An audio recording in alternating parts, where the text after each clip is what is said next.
Hello, ladies and gentlemen. Welcome back to another episode of A Lost Plot, the podcast by storytellers for storytellers so that we can tell better stories ourselves. As always, I'm your host, Maverick, and today we have back with us our co-hosts, Avalon and Andrew, to review the 9-point system itself. That's right. Today we want to go and look at everything critically, look at how we review movies, look at the way that we discuss these things and make sure that the way that we're doing it is a way that is intellectually honest, making sure that we are actually trying to engage and get to the true grit and detail of what makes a story good from the start of even how we look at these films. So that's what we're going to get into today. I'm hoping for some really good discussion here about how we could do this better and look to improve and really just get into the ideas that surround good stories.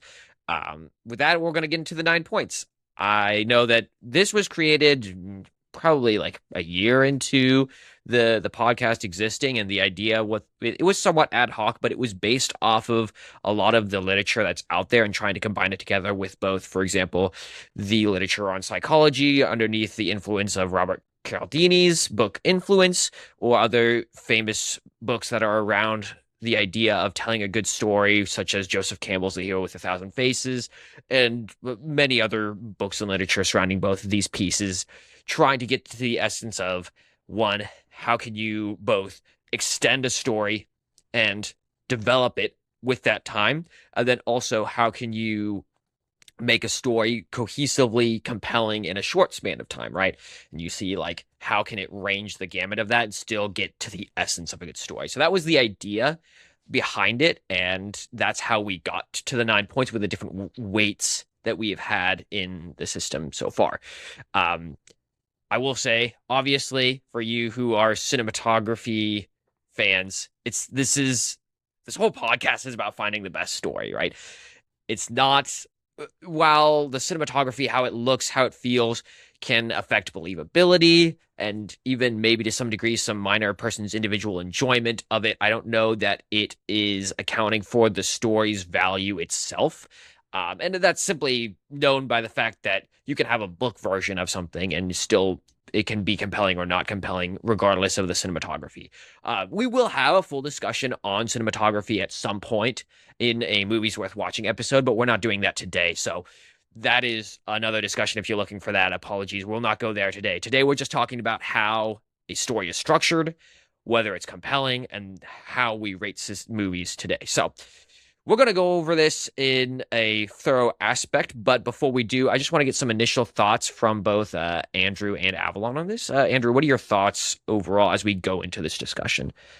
I think my biggest thought when it comes to the 9-point system is just that it favors certain genres of film over others, which means you can't do reviews on films such as, say, horror or comedy or romance films in the same way as you would others. And I don't know if this is necessarily a bad thing. I'd probably be leaning towards you should be able to evaluate some of those films at a similar level to the more, I guess I would call it, drama-based film storytelling. Just because they inherently don't have some of the same elements that a drama would have. Yeah, and that's definitely a discussion worth having. That's probably one that's actually, I'm going to restart that, but like as a side, that's probably something we will worthy of discussing at the end. But anyways, yeah, that's definitely something worth discussing. Avalon, do you have any thoughts of your own on how the 9 points is structured, what value it brings, what it could be lacking in? Well, similar to Andrew, my thoughts are like, because when I look at the goal of the 9 point system, it's to try to evaluate stories of movies with the focus on the stories themselves, like cutting out cinematography, like the technical visual effects, and like all the other stuff that some people really like visually, just like focusing, zeroing in on the actions of characters and the flow of the story and the plot. Um, so the 9 points tries to get to the meat of that and tries to find what's actually valuable in a story. In my opinion, that's what I see is the goal. Um, but inherently, every genre of storytelling is going to be a little different. And there's definitely things to comedy that are common elements to comedy story that are not common to an action adventure or to a horror or to a thriller and romance, and you could go on and on. But so I mean, in a way, the 9 point system does feel limited in sometimes because it doesn't isn't fully able to grasp everything that would make a certain story like good per se. Um, so now that being said, there are some things to a storytelling that um there's just personal preference. And so I mean, and that can be hard to like when we're making a review system, figure out what is personal preference versus what is actually valuable to a story. Yeah. No, for sure. And I think that that's where you get different reviews to some degree is not just this idea that some of it is enjoyed more by one person than the other. I mean, you see that with the Back to the Future films that we've been discussing recently. But beyond that, just this idea that at the very least, in my opinion, you should be able to make a case for why you genuinely enjoy this film more than I do, right? And I think that's part of the purpose of the system is to encourage that discussion. The question is how much of that should just be up to individual interpretation versus like a systematic approach to things. So we'll get into that, but let's just go through the system, even if it's just briefly, to give everyone who's listening an idea of how we rate systems. And as we go through each point, we're going to be discussing three different aspects of it, or at least touching on these. One, should this segment exist? This question. Should this question be changed? And should the question be reweighted? Right. And so it's based off of 9 points.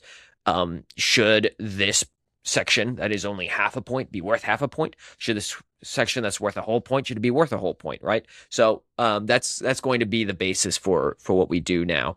I will say the way that this is weighted, and this is something to keep in mind for all of us, is this idea that there are certain aspects that add a lot to a story that maybe aren't necessarily critical by themselves, right? And so the purpose of many of these sections is to be in some ways siloable, in the sense that like the themes and the messaging is in my mind, a very important aspect of telling a good story, but isn't the end all be all of telling a good story, right? And so if you were to take all of that out and do everything else very well, would the story still get a high rating? In the system that is built today, it should be, right? That's only 1 point of the entire 9 point system. Same thing with revelations. I think revelations add a lot to someone's enjoyment of the film. You know, the classic Luke, I am your father is just a single element of that.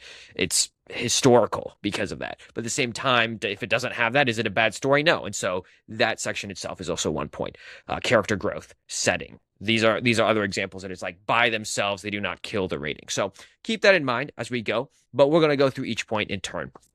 Let's start off with the opener, right? The opening has the phraseology of the, excuse me, can I?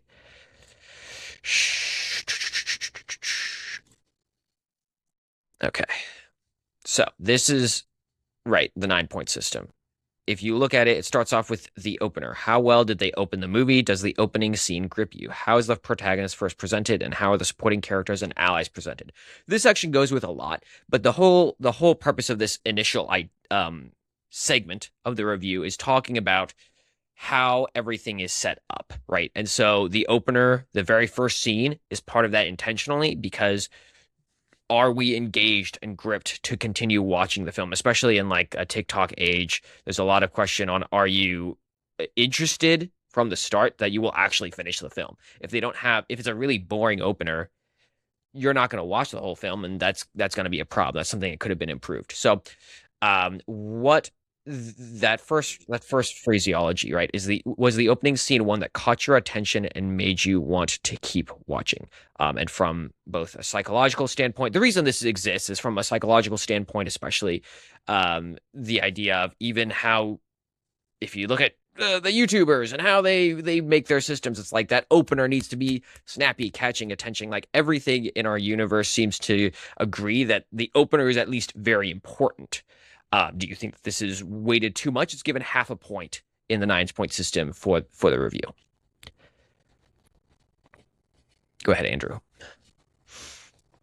I don't know that the question is bad or that the way it's weighted is bad. Um, the only thing I struggle with the opener is that there are some stories that may start slow but have such massive payoff. And so in terms of the opener catching your attention, it's like, does that make the story itself inherently bad? Because, right, you've emphasized this idea that we are reviewing stories first and foremost, not the films themselves. So this itself feels like something. I mean, it could be also books included. Like if a book starts off slow, so maybe it's not just cinema in general. But I think Sure. I guess maybe questioning the how much it's weighted, because half a point is quite a bit for just one question, not just in one section even, because there are some sections where it's only half a point. Um and like the entire opener isn't just this question, right? You have three questions about side characters, main characters, and then the opening itself. Right. Um I don't know if that means reevaluate the points itself. I just think it should be up for discussion, the idea that a story, I don't know that it rises or falls based on how gripping the opening is, right? No, 100%. And that's part of why it is only half a point in the overall system is like if you had a bad opener, but everything else was really good, the movie wouldn't die for sure.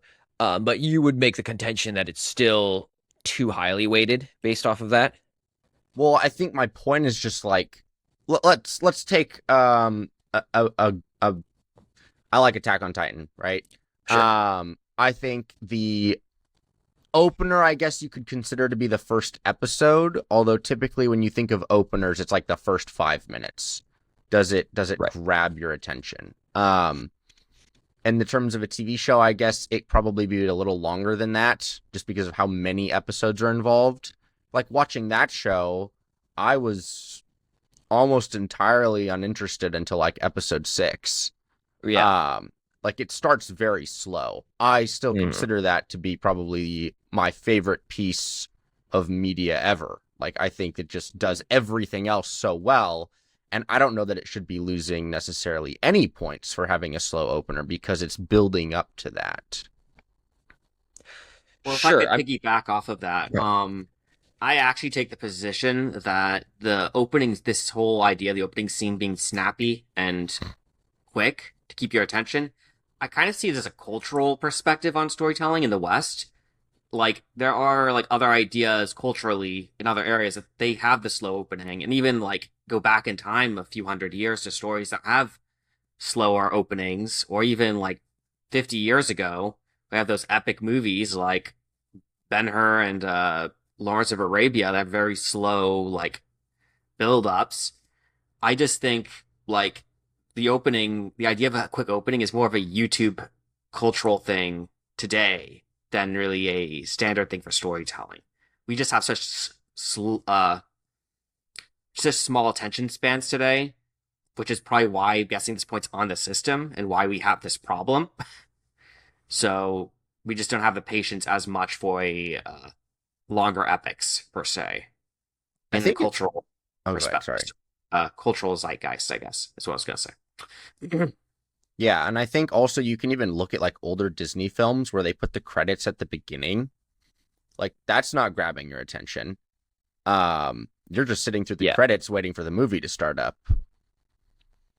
Yes, but that was a legal thing for a long time. So that wasn't Oh, like okay. I didn't even know like that. So, yeah, yeah, no, Yeah, they were required to until Lucas said screw you guys and then put his film without it at the beginning and paid the fine. Uh because no one really wants to watch credits.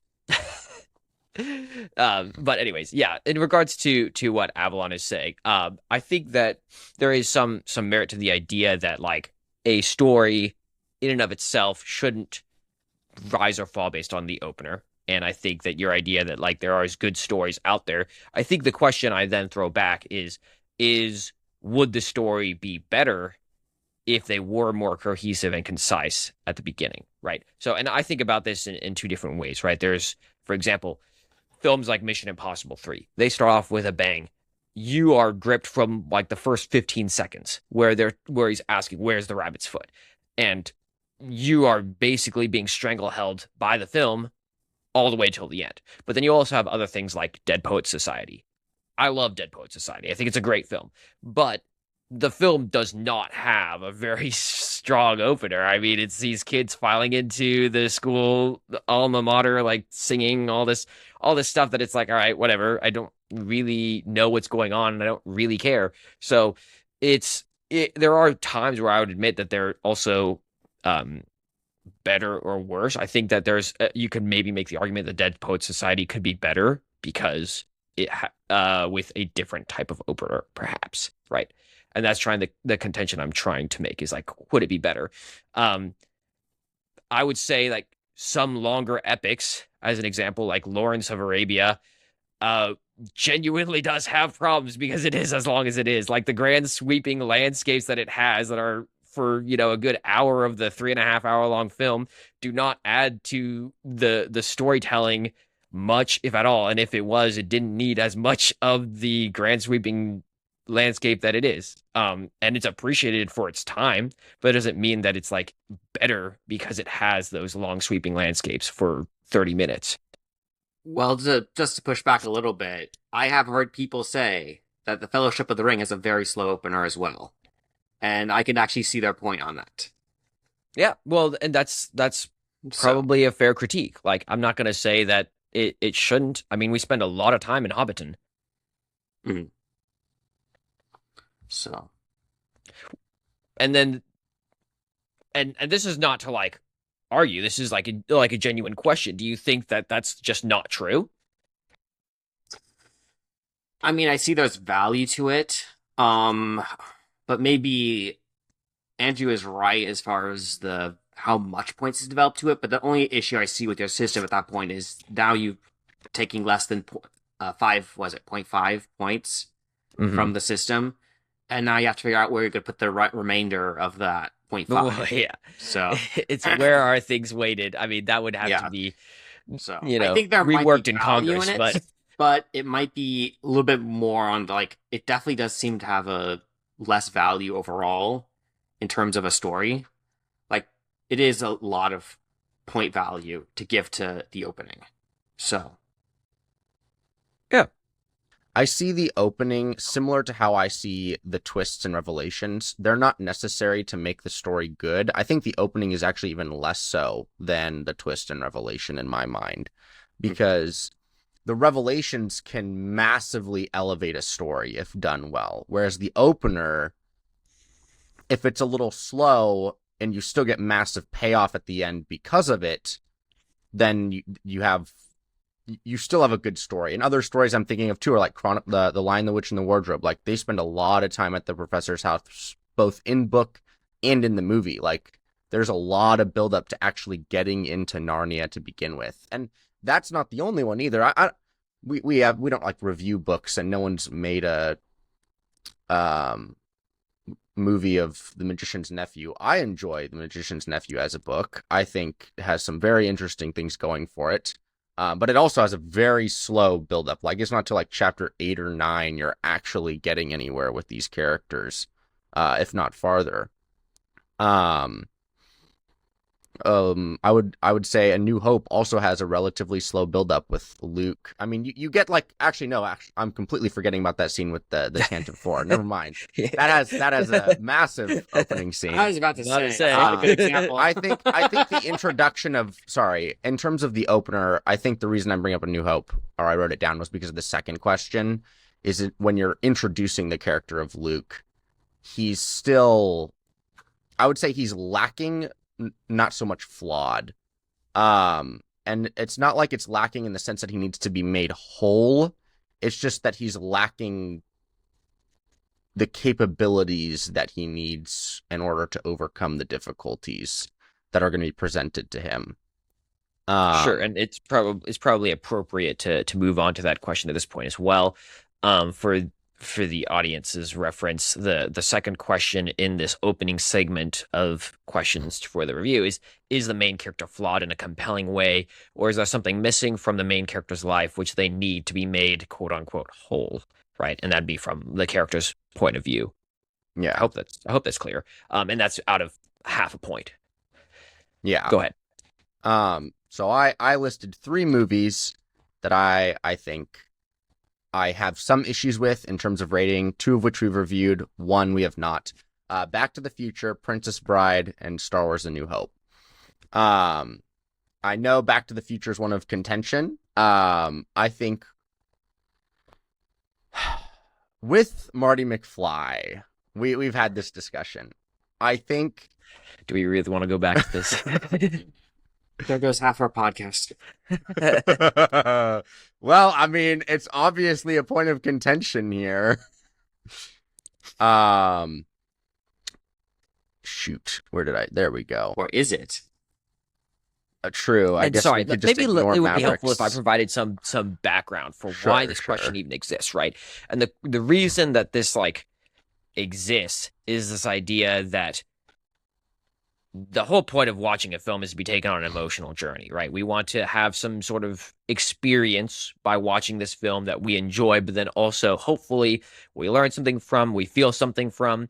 And the idea of having a main character flawed is the idea that we are trying to give ourselves opportunity for growth, right? And this is tied to questions later on in the 9-point system, but the idea that like if you are going to grow, you cannot start at the pinnacle.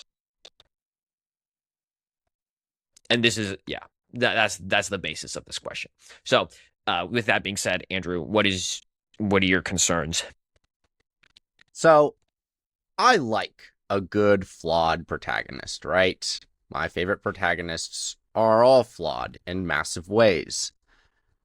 I think the problem I run into here is where we have discussions with people like Captain America or Marty McFly, which Maverick would take the position of is not flawed. And I think regardless of whether or not you think he is flawed, does not necessarily take away from the film itself. And I think that goes to the question of, does the main character have to be flawed, or do there have to be flaws within other portions of the movie the character has to work through?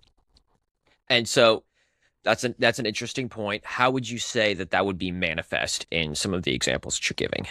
So let's like take... I would say, for example, let's forego Marty McFly for a minute here, because that's not going to get us anywhere in actually breaking this out. Like, go to Captain America and talk about how and I wouldn't even say the first one you have some discussion on at least some level of flaws, right? Yeah. If you go back to the review, you could talk about that one.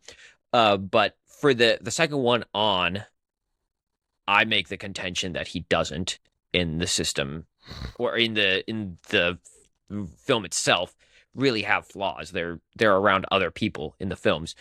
How would you say that that's manifest for us to have character growth in the film? Or is that even something you're saying it doesn't even need character growth? So like, let's take, I mean, Superman would fall into this category too. I think there is still a bad way to do characters that don't have flaws, though. And we talk about that a bit on the podcast too, and we talk about giving them impossible decisions. But that doesn't necessarily fall into the category of this question of giving the idealistic character or the non-flawed protagonist a difficult decision in life. And so maybe it's just a reworking of the question to include something of like, if they aren't flawed, are like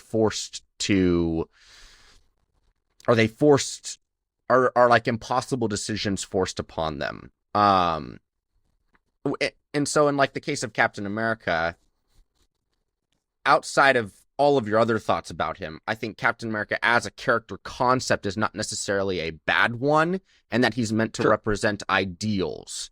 And he's meant to represent what is the idealistic superhero meant to stand for? What are the things he should do in certain situations? And same goes for Superman, right?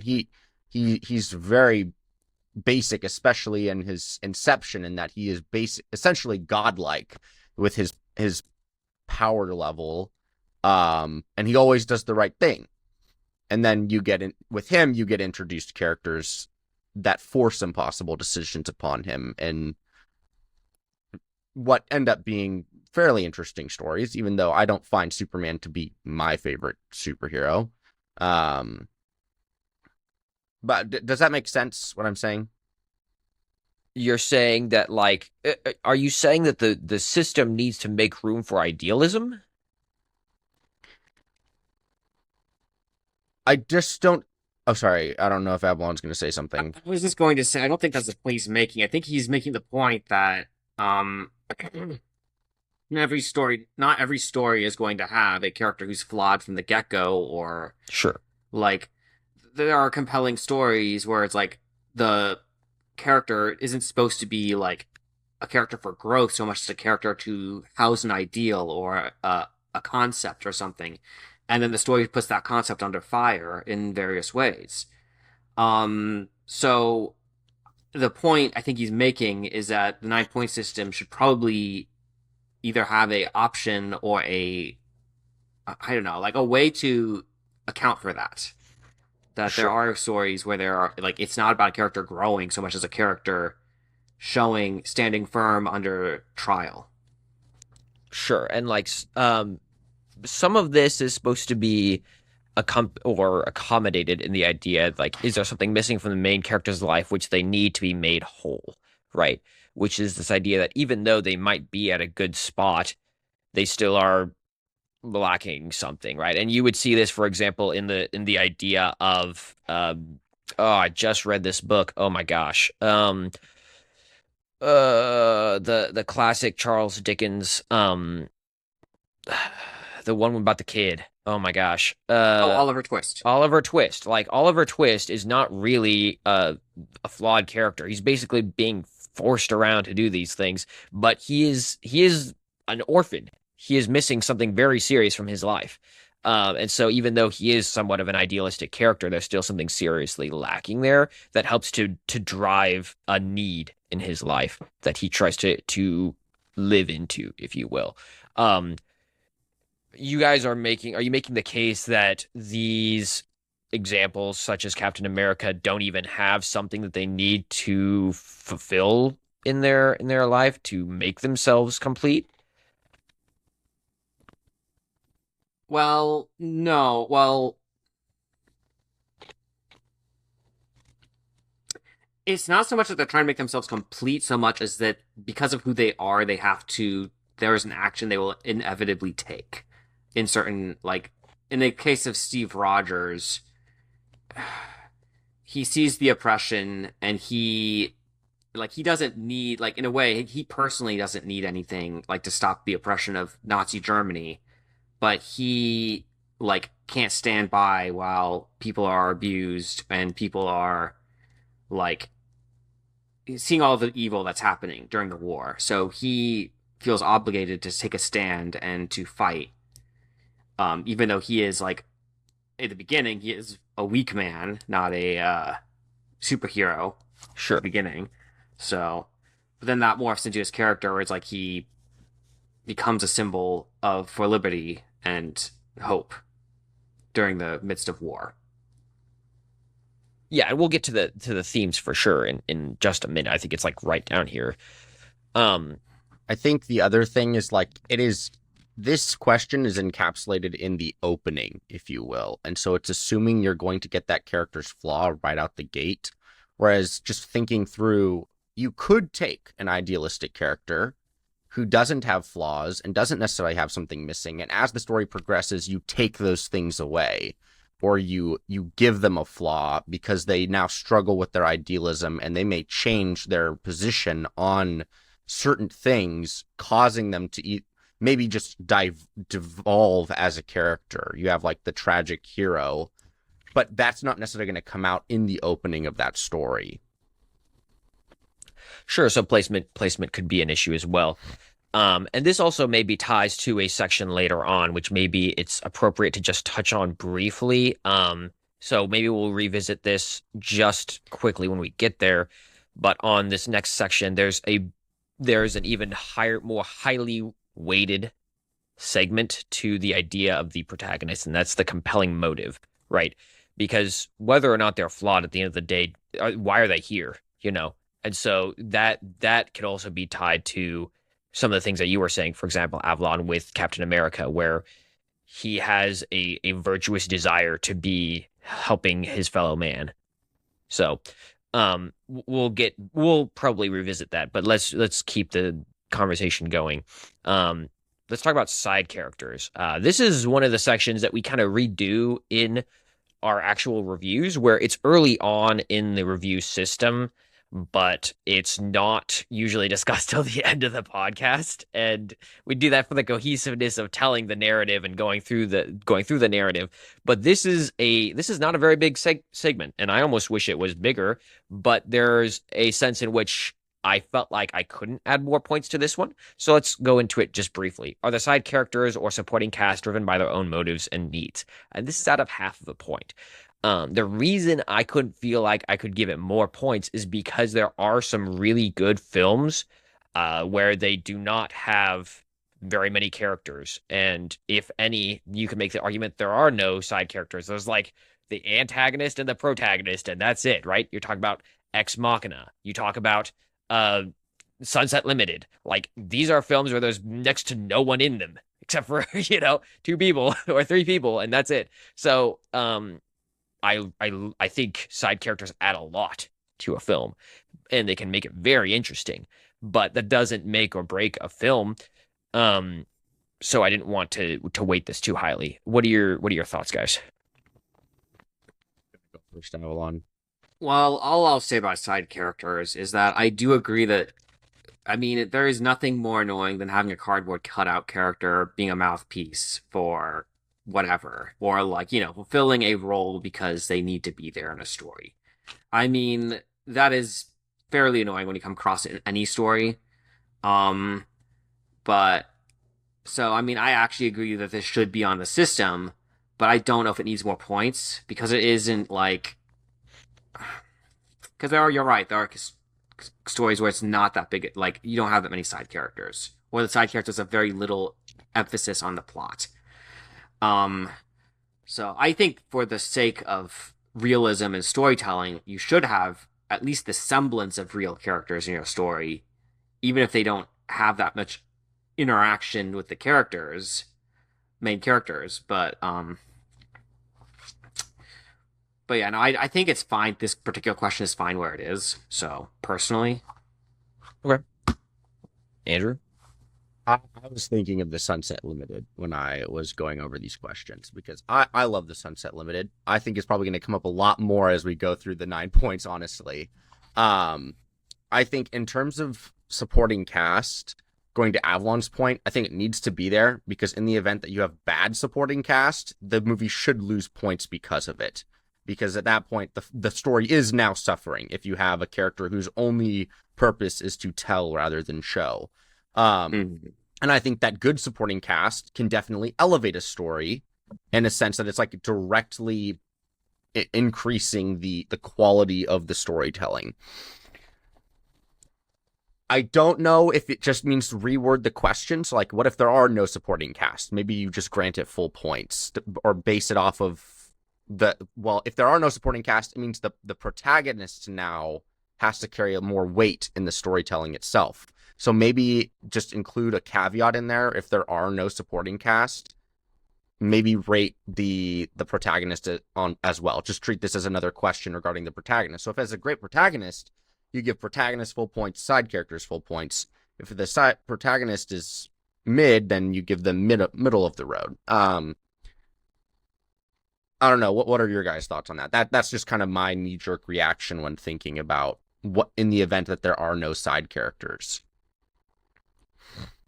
And I mean, I actually really like the idea of that. That's not something I had considered putting, especially at least in the wording. With that point of view in mind, would you make the case that this should have more points that would then be punted to the protagonist in this scenario where side characters don't exist? I mean, personally, I think this would be a good place to move the points from the opening. Just give it a little bit more. And maybe you split those points between the questions about the protagonist's motive as well as the side characters. I think maybe a little bit more with the understanding that there's a caveat. Um, I would be down to, like, I'd support that if that's yeah, like, yeah. Well, yeah, look, this is the whole point of this is feedback and a discussion on what this should look like.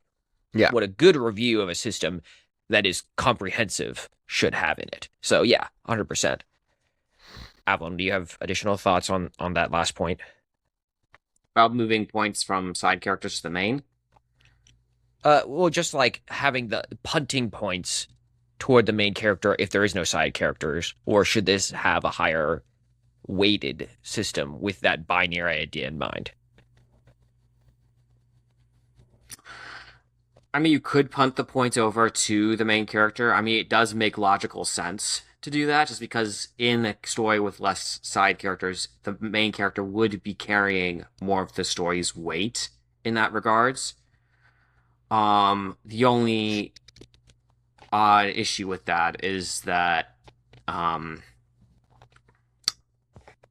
I just don't know if that's completely true. It's just like I'm still thinking through this in my own head right now as soon as he suggested that. So, What do you mean by that? It's not completely true. well, because a story rises and falls. I mean, is a main character doing more in a solo movie versus a movie with side characters? Theoretically, no. I mean, the character should be doing the exact same thing in both stories, like still advancing the story and plot. It's just more screen time, and part of the story is devoted to other characters in uh in one instance. Uh so I just thinking through this, and I'm not like thinking of an example straight off the top of my head for this. I'm just like thinking, just trying to think through the logic of what this it would entail.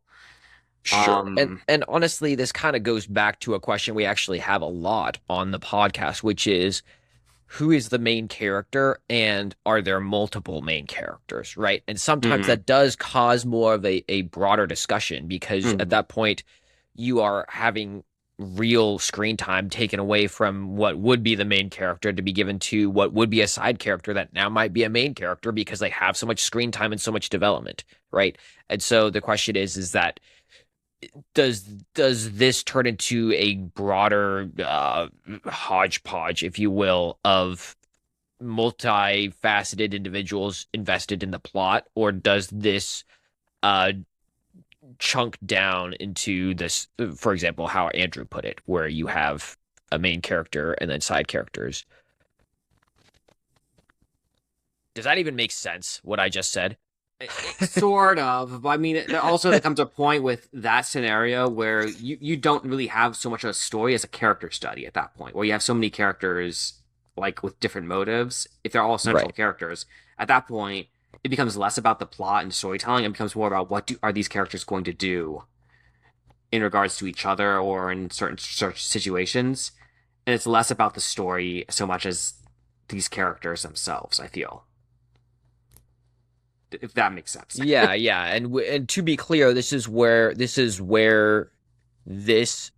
among some other questions, but this is why the 9 points wouldn't work, for example, in a TV show format, and that's partially because um, the TV show format is inherently more character based than like the three act structure of, say, the classic like movie that you see. So, and you could make the case that it shouldn't be rated based off of that. And that's a worthy discussion to be had, but we should have that at the end Mm. if that's the case. Um, anyways, I think So I'm go ahead. curious because I wasn't on this podcast, but who would you consider to be the main character, or do you think there are multiple in, say, Lord of the Rings? Yeah, so I believe I made the case in that one that Frodo is the main character. But there's also I was willing to take the opinion that there was, for example, Aragorn was also a main character in some aspects of it. I would have to go back and see for sure what I said though. It has been like over a year since I reviewed those. Sure. And like even in the Star Wars movies, you have the three main characters, if you will, but there's always a like a character who is clearly the focus of those films. And 1, 2, 3, it's Anakin, and 4, 5, 6, it's Luke. In Right. terms of being an actual protagonist, that is. Um, like Pirates of the Caribbean, I'm thinking about because I think in 2 and 3, Will and Elizabeth are just as compelling, if not more so, than Jack in the film. And so the question arises, and I don't know exactly how they worked out in terms of screen time, but I think they had relatively similar screen Similar, yeah. time.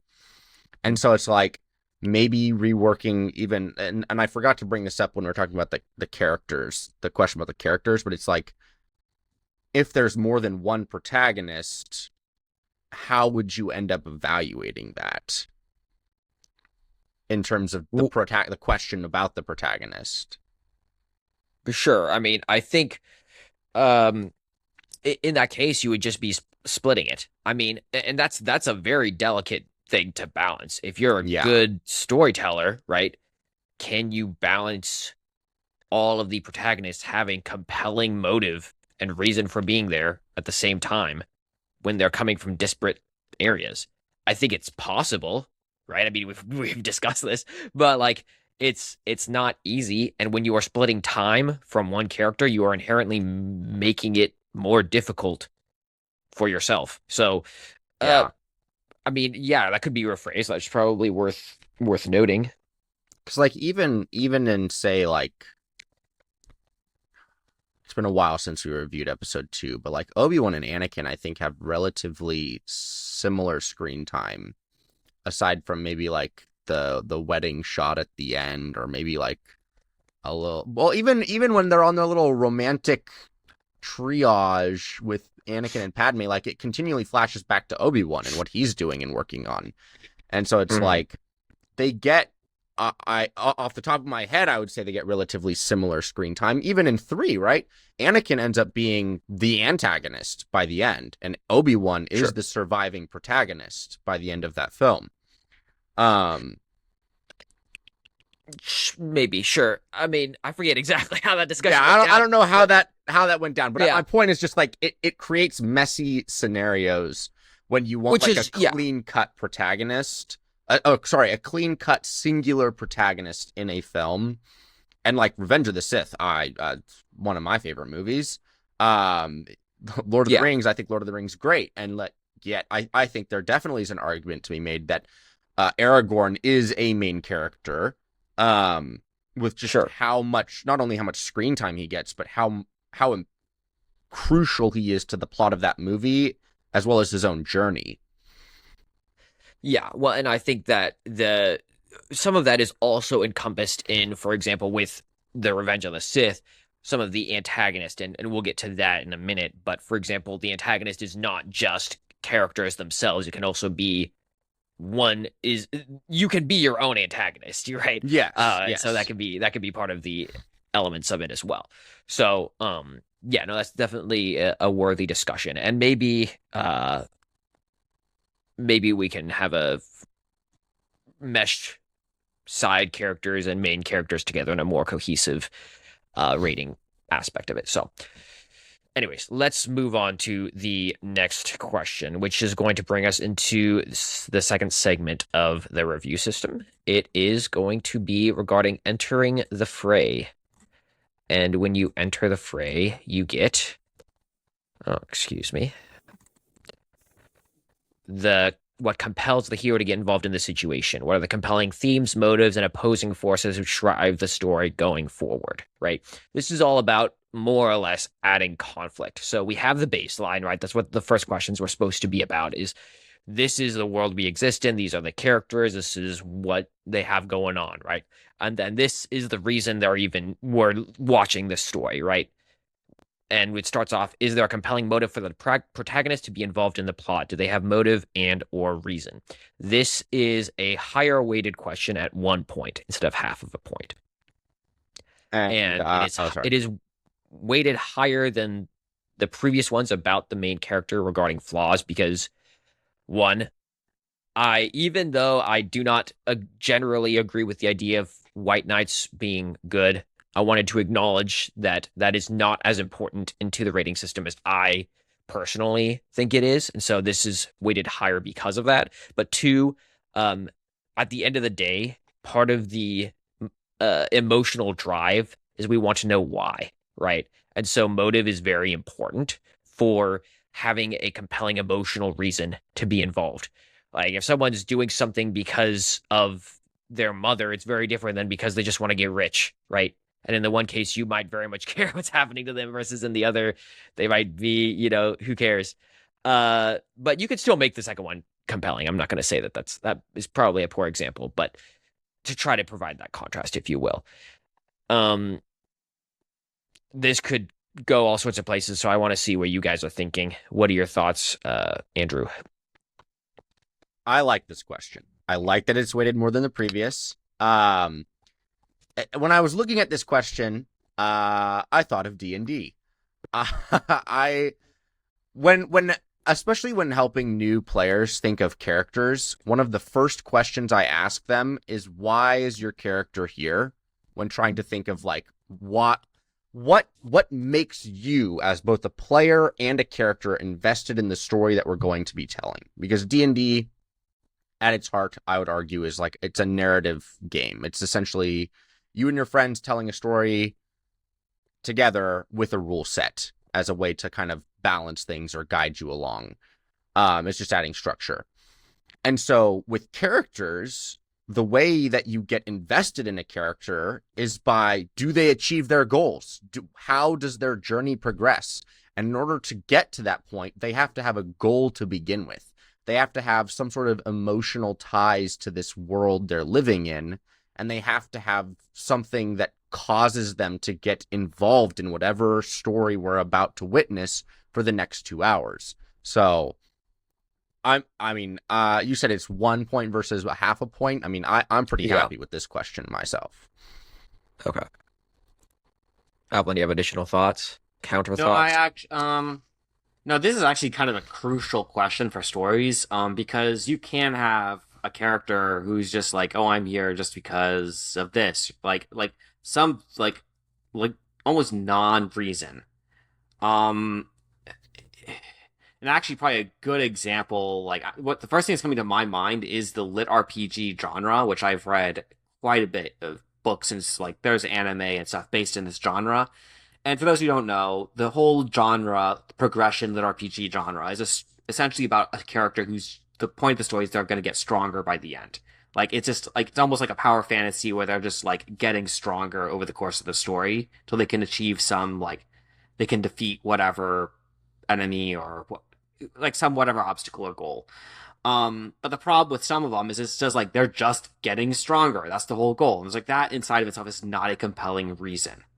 Like it's like okay, you're just like there's just some author or like some people's literally just a fantasy like playing out on the page or the screen. Um, Whereas in the case of something like say solo leveling, the goal in of itself isn't necessarily just to get stronger, at least not at first. It's because the character realizes his like he is trying to protect his family. He is trying to protect his like mom, like trying to find a cure for her.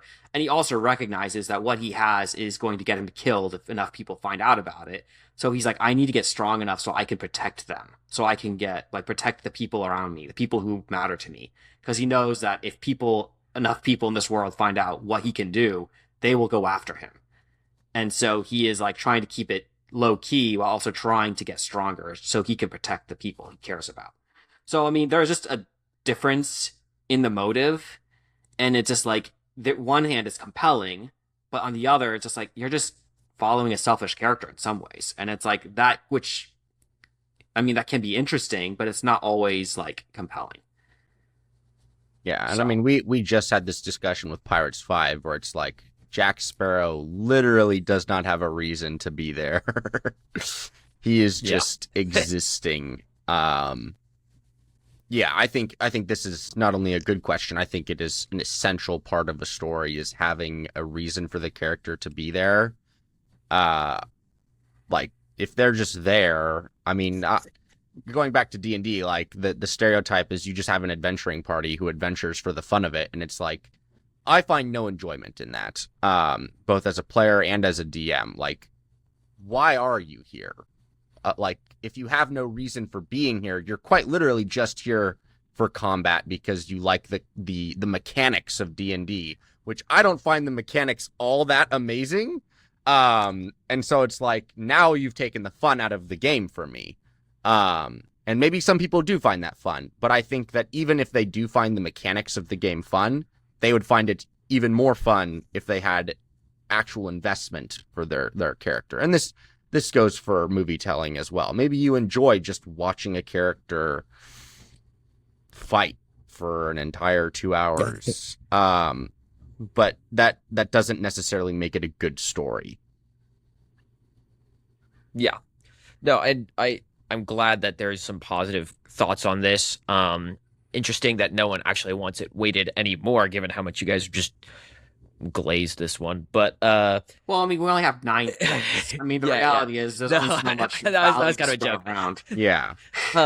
I think one of the things that I think about is sometimes you will see in a film, and this just occurred to me, is that somebody will say, "Oh, I'm doing this because I care about X," but then every action they take in the film is counter to that, and so maybe there could be some further just explanation in there about believability. Do we believe that their motive is genuine?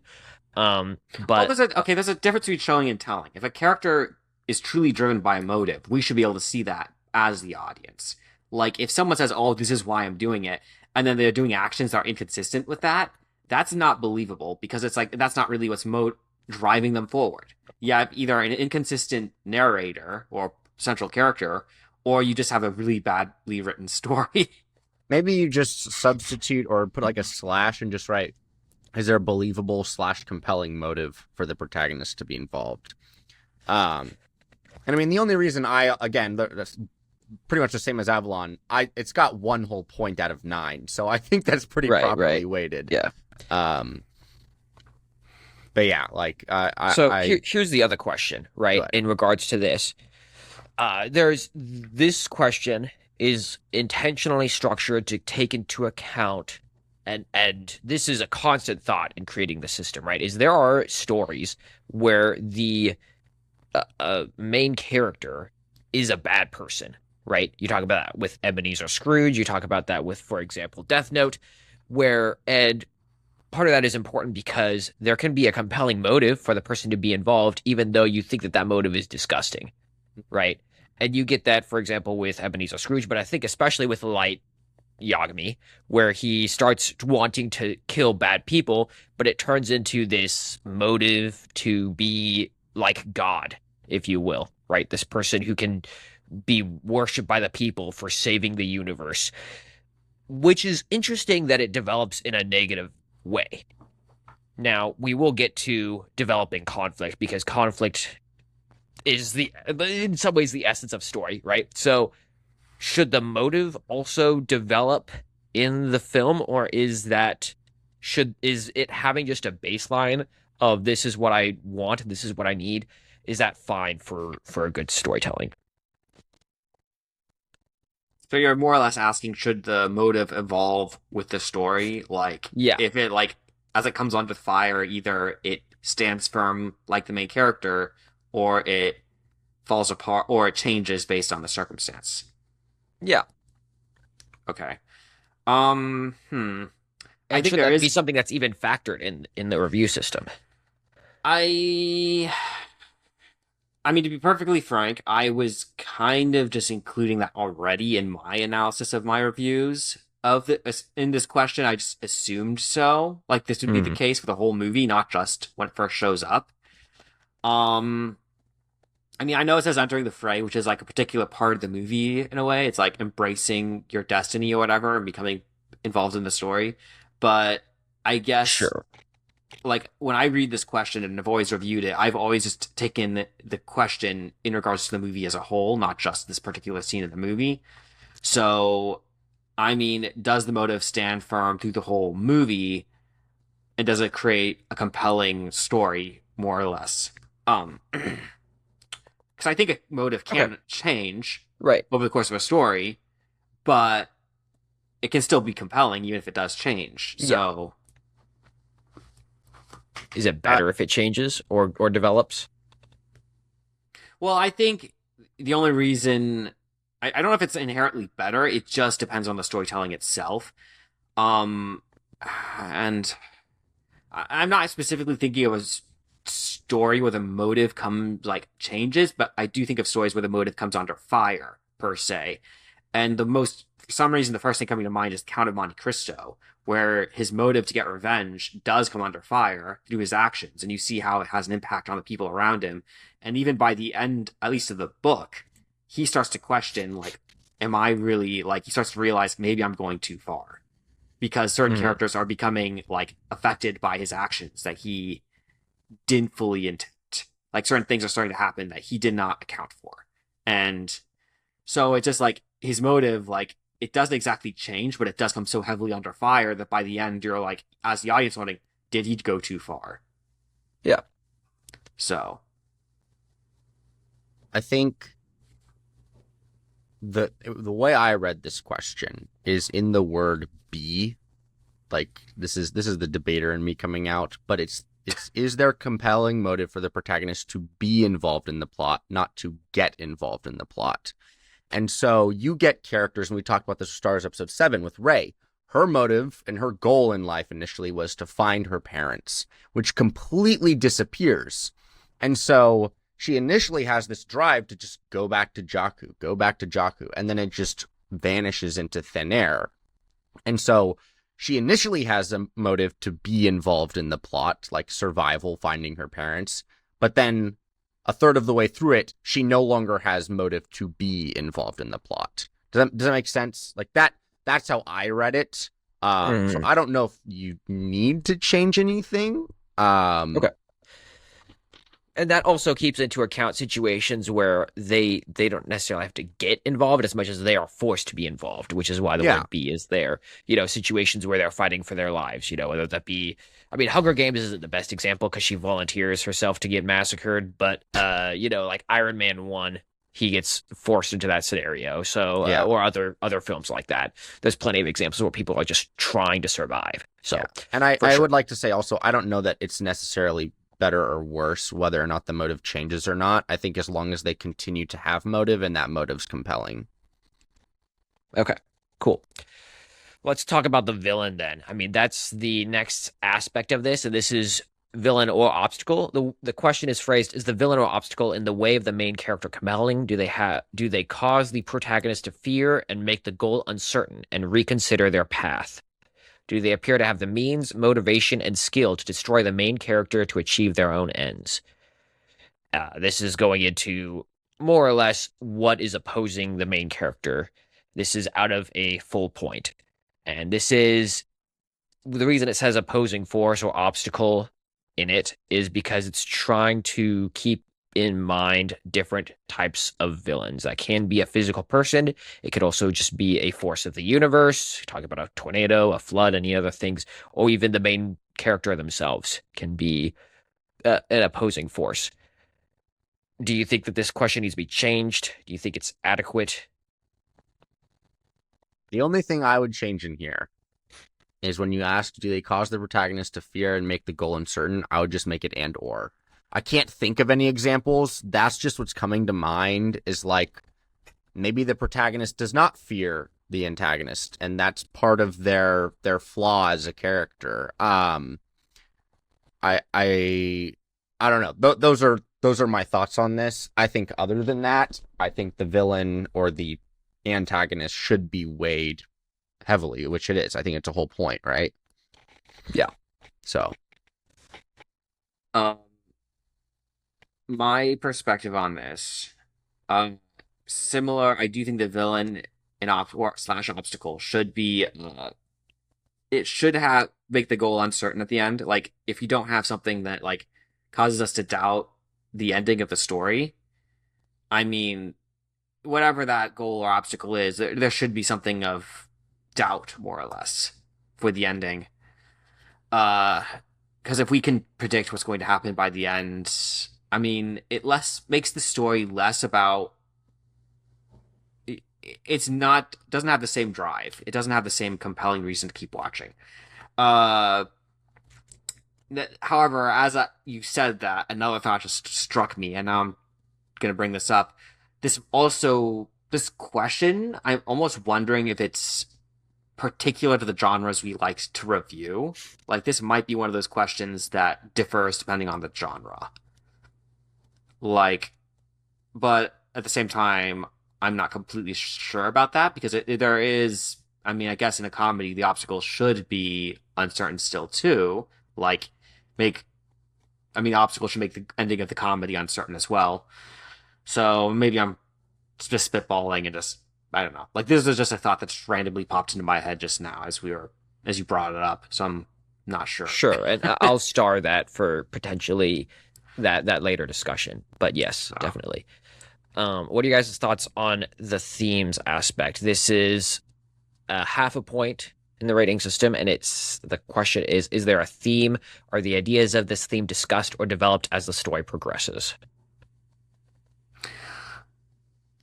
I almost would want to give more points to this because I think they're like in my head, in my perspective, I think most storytelling, at least storytelling, not taking into account like action, like the spectacle stories, stories where it's like you're just seeing monsters beat each other up or, You mean like John Wick? Yeah, you're seeing things for a specific reason other than the story.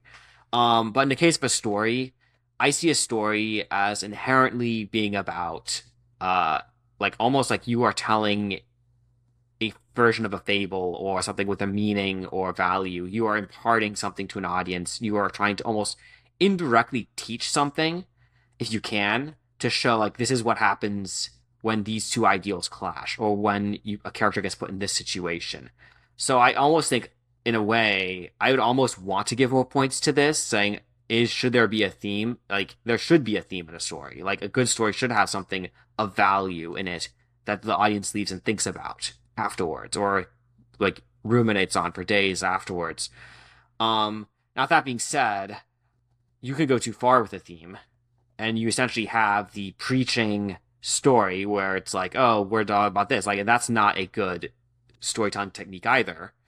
Like, we've seen that so much with Christian movies and woke movies at this point that it's like, okay, it's like we don't need like this is not enjoyable to watch and this doesn't provide any value. Not really. It like people leave it like the only people who watch this are the people who the message appeals to or agrees with to begin with. Right, and that would go into like the overall messaging, which is a question later on in the system, but they are intricately tied together. So in some ways we are discussing both of them. But go ahead, Andrew. What is the total points from both questions? So the total question value from both, this one is about the themes and developing those themes. The next one is about, is there a cohesive message that's being conveyed? Total is 1 point for the whole thing. Okay.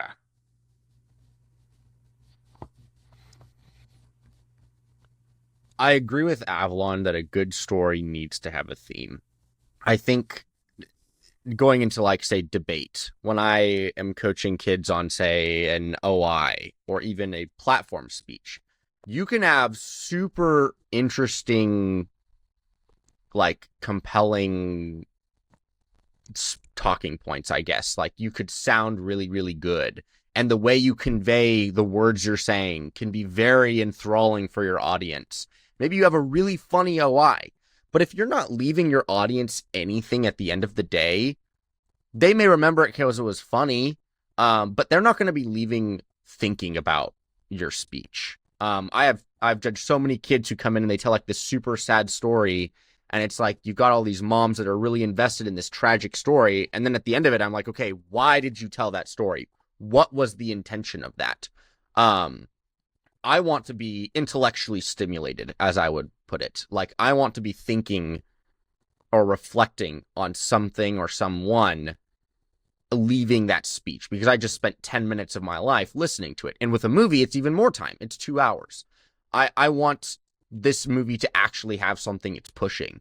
The only thing I would maybe push back on is the idea that it asks about a theme. This is maybe being nitpicky, but sometimes I think films can have multiple themes, and I think The Dark Knight is a good example of this, where there are multiple different themes that it's going for.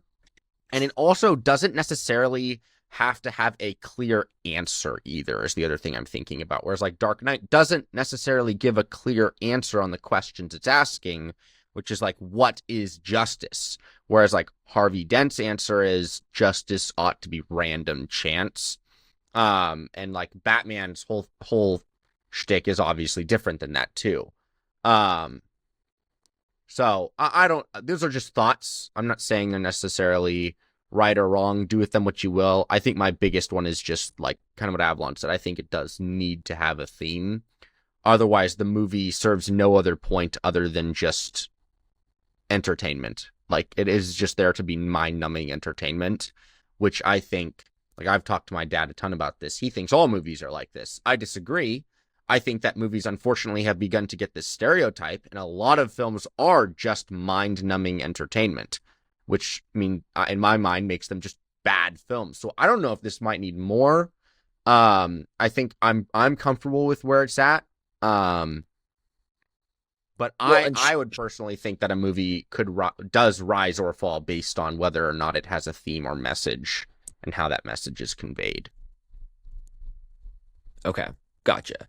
In regards to the next question, which I guess we'll just discuss now, one of the reasons that this is broken out into two questions is because there is, at the end of the day, there can be a lot of themes, and probably it should be plural. It's not. It should be plural in the system. But beyond that, the next question is supposed to be: is there a overall message the story's trying to convey, or question it's trying? Maybe that one should be phrased like question it's trying to pose, right? But the idea with that is that at the end of the day, is everything able to be more or less is there something you can walk away with in this film, right? And that's somewhat the reason that the message is separate is because, and let me just pull that up for everyone who's listening, is because there are films that are very theme heavy to the degree that I don't even know what to take away from it.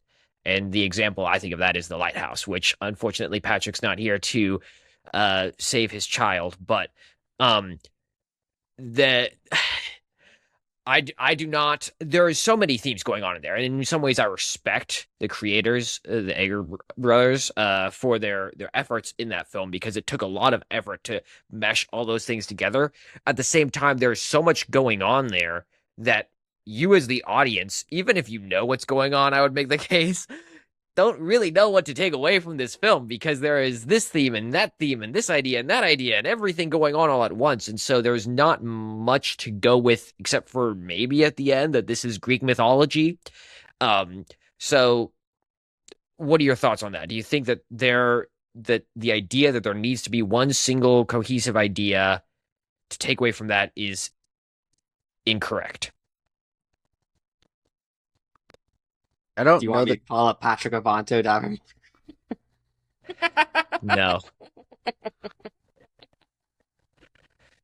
I think we can mesh this out ourselves. I think I think you can make his case for him.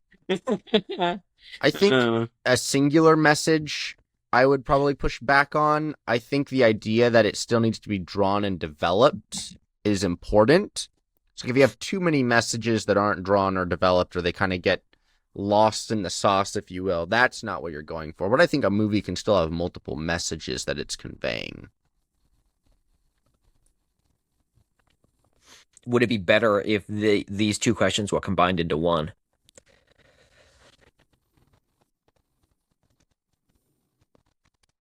I'm curious. Is this is later on in the questionnaire? Because I feel like This there is was. so yeah. Sorry, this is in transformation.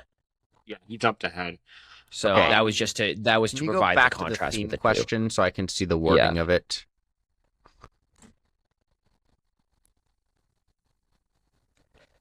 So, and the reason it's the two parts is this is the beginning of it, is it developed, and then the ending is it doesn't terminate into something.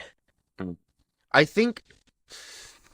Oh, it gets so messy, but I think themes and messages are technically different because you may have a theme, but you may not answer the question you're posing, if that makes sense. Mm-hmm. And so Well, he did suggest that maybe the message is a question by the end too. So Okay, it doesn't sure. necessarily answer the question either. Yeah, and maybe the question just needs a slight tweak in terms of bringing that out. I still like them being separate, though. Mm. I think also, not just because I think it's a slightly different question that's being asked of the reviewer, I think it also kind of breaks apart the questions regarding the theme, which again, I think are extremely important to the film itself. Yeah. It causes you to consider more, which is what I think in reviewing a film, I think one of the biggest questions is, what do I take away from this film? And I think the themes are that question. It's helping you process, like, what am I supposed to get out of this? Yeah. So, with most of that stuff out of the way, we're talking about heightened tension. This is basically the middle of the film, if you will. And so I thought a lot about trying to break this out, but there are also great examples of shorter stories that do not have a lot going on in the middle that are still compelling. I think the short story The Game is a perfect example of this. There is literally one or two scenes total in the entire short story that would be encompassing the middle of the story, to be honest, but it does very well at heightening the tension. And so that's what these two questions are supposed to do. It's phrased, does the movie compellingly move the protagonist from a bad situation to a worse situation throughout the movie? Are we as the audience drawn into more and more concern for the characters and the outcome presented in this narrative? So that first question is highly weighted. The protagonist is thrown from a good situation to a worse situation with losses that cannot be reversed, or the protagonist achieves all only to realize the cost and outcome was worse than they believed. This, out of 9 points, is rated 1.5 points. I think similar to the reason they're involved, they need a reason to continue to be involved, in the sense of, like, heightening the tension. And what it does is it kind of gets, I think of, like, a movie as, like, you're trying to pull the audience in with the character or the story, and you're slowly pulling them in. If you're, like, halfway through the movie and you haven't increased tension and you haven't furthered my investment, because the opener, maybe the opener's slow, but the tension increasing definitely is going to keep your audience invested at that point. And so if you're not increasing tension and you're like a 2/3 of the way through this story, you've lost me. I no longer am invested in this film. I think that's kind of like what we were talking about with Pirates 5, is like, they aren't really increasing tension for these characters. Like, they're two, for lack of a better term, bumbling buffoons who are just adventuring on the high seas with Captain Jack Sparrow, and there's no real tension increase for their characters as it progresses, because nothing's a real threat. So I definitely, and like, same thing goes for John Wick. Like, there's no real threat for his character throughout the film as it progresses. He's just there to dog on everyone. And you as the audience are just there to witness a singular man live out every male's fantasy, which is to just be stronger than everyone else. Right. Yeah.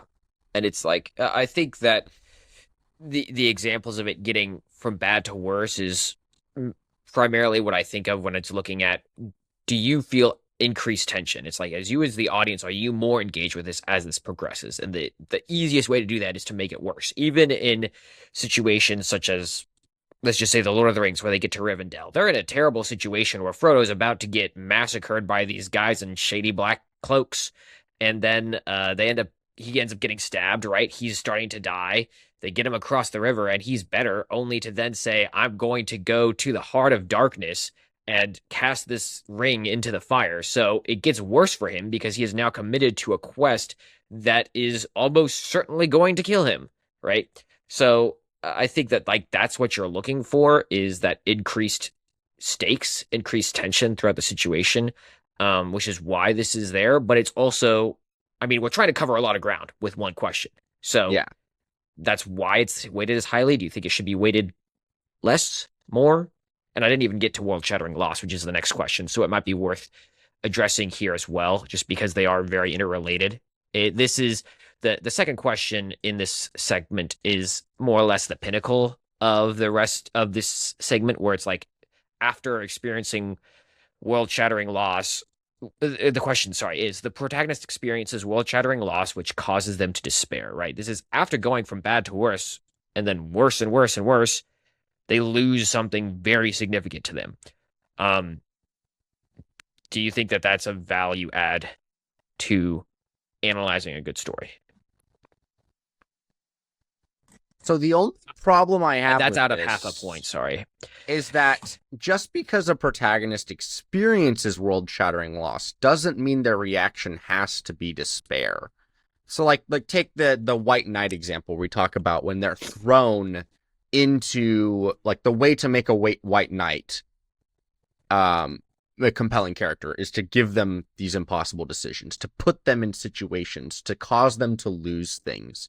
The thing that makes the White Knight a compelling character going forward is that they push through that. Like that is inherent to their character. That's the type of character they are. And so I just don't know if I like the word despair there, because it's like it's giving the impression that this is like breaking their character, if you will. And that can be taken a lot of different ways. And like maybe they don't necessarily break as a character. Maybe they're sad or it's devastating for them. But despair is just carrying this kind of tone with it. Does that make sense?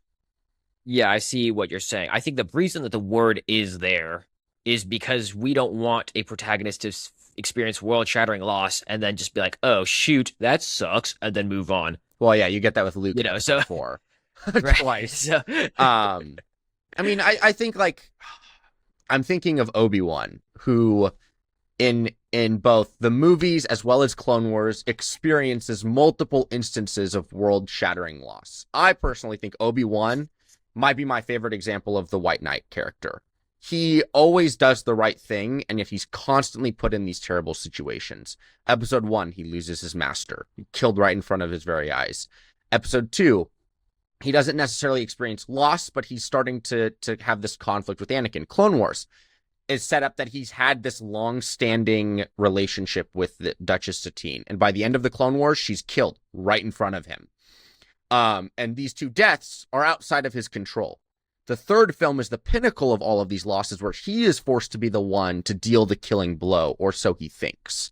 And he continues to strive forward.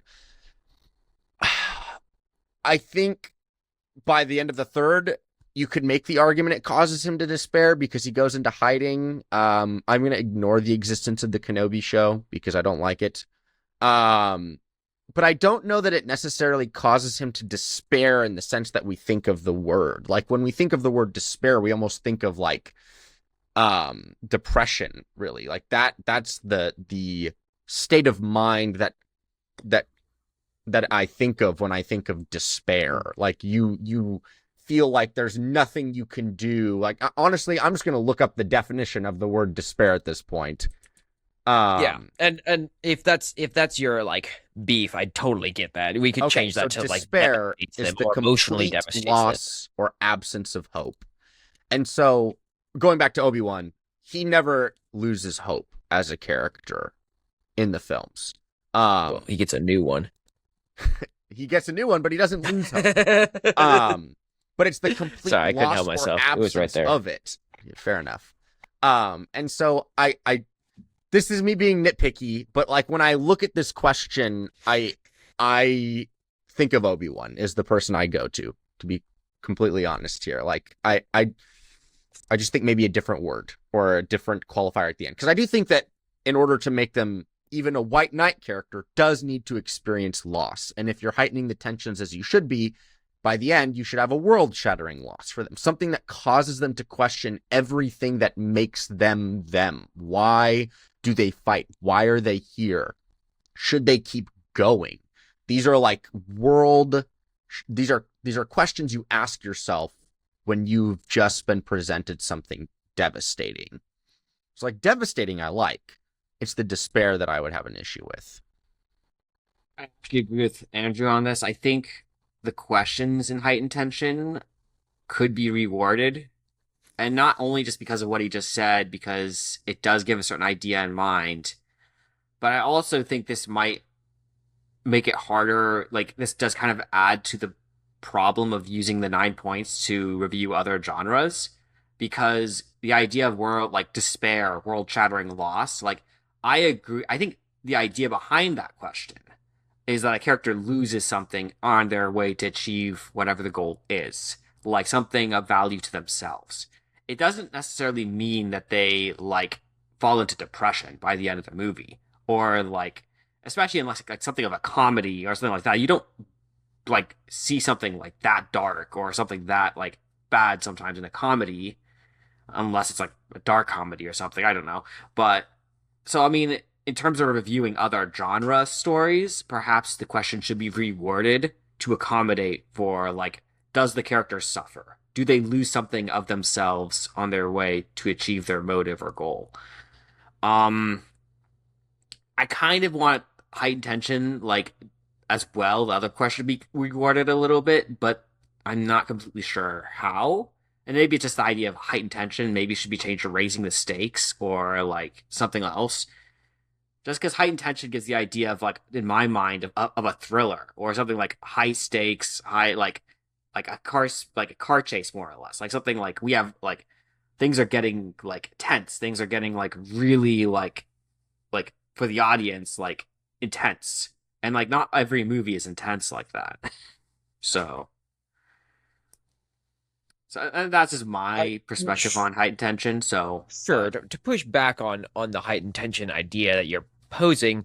Um, I think part of the goal is to be more emotional, like more or less, the more emotionally involved you are, that means that the writer of the story is doing a better job, right?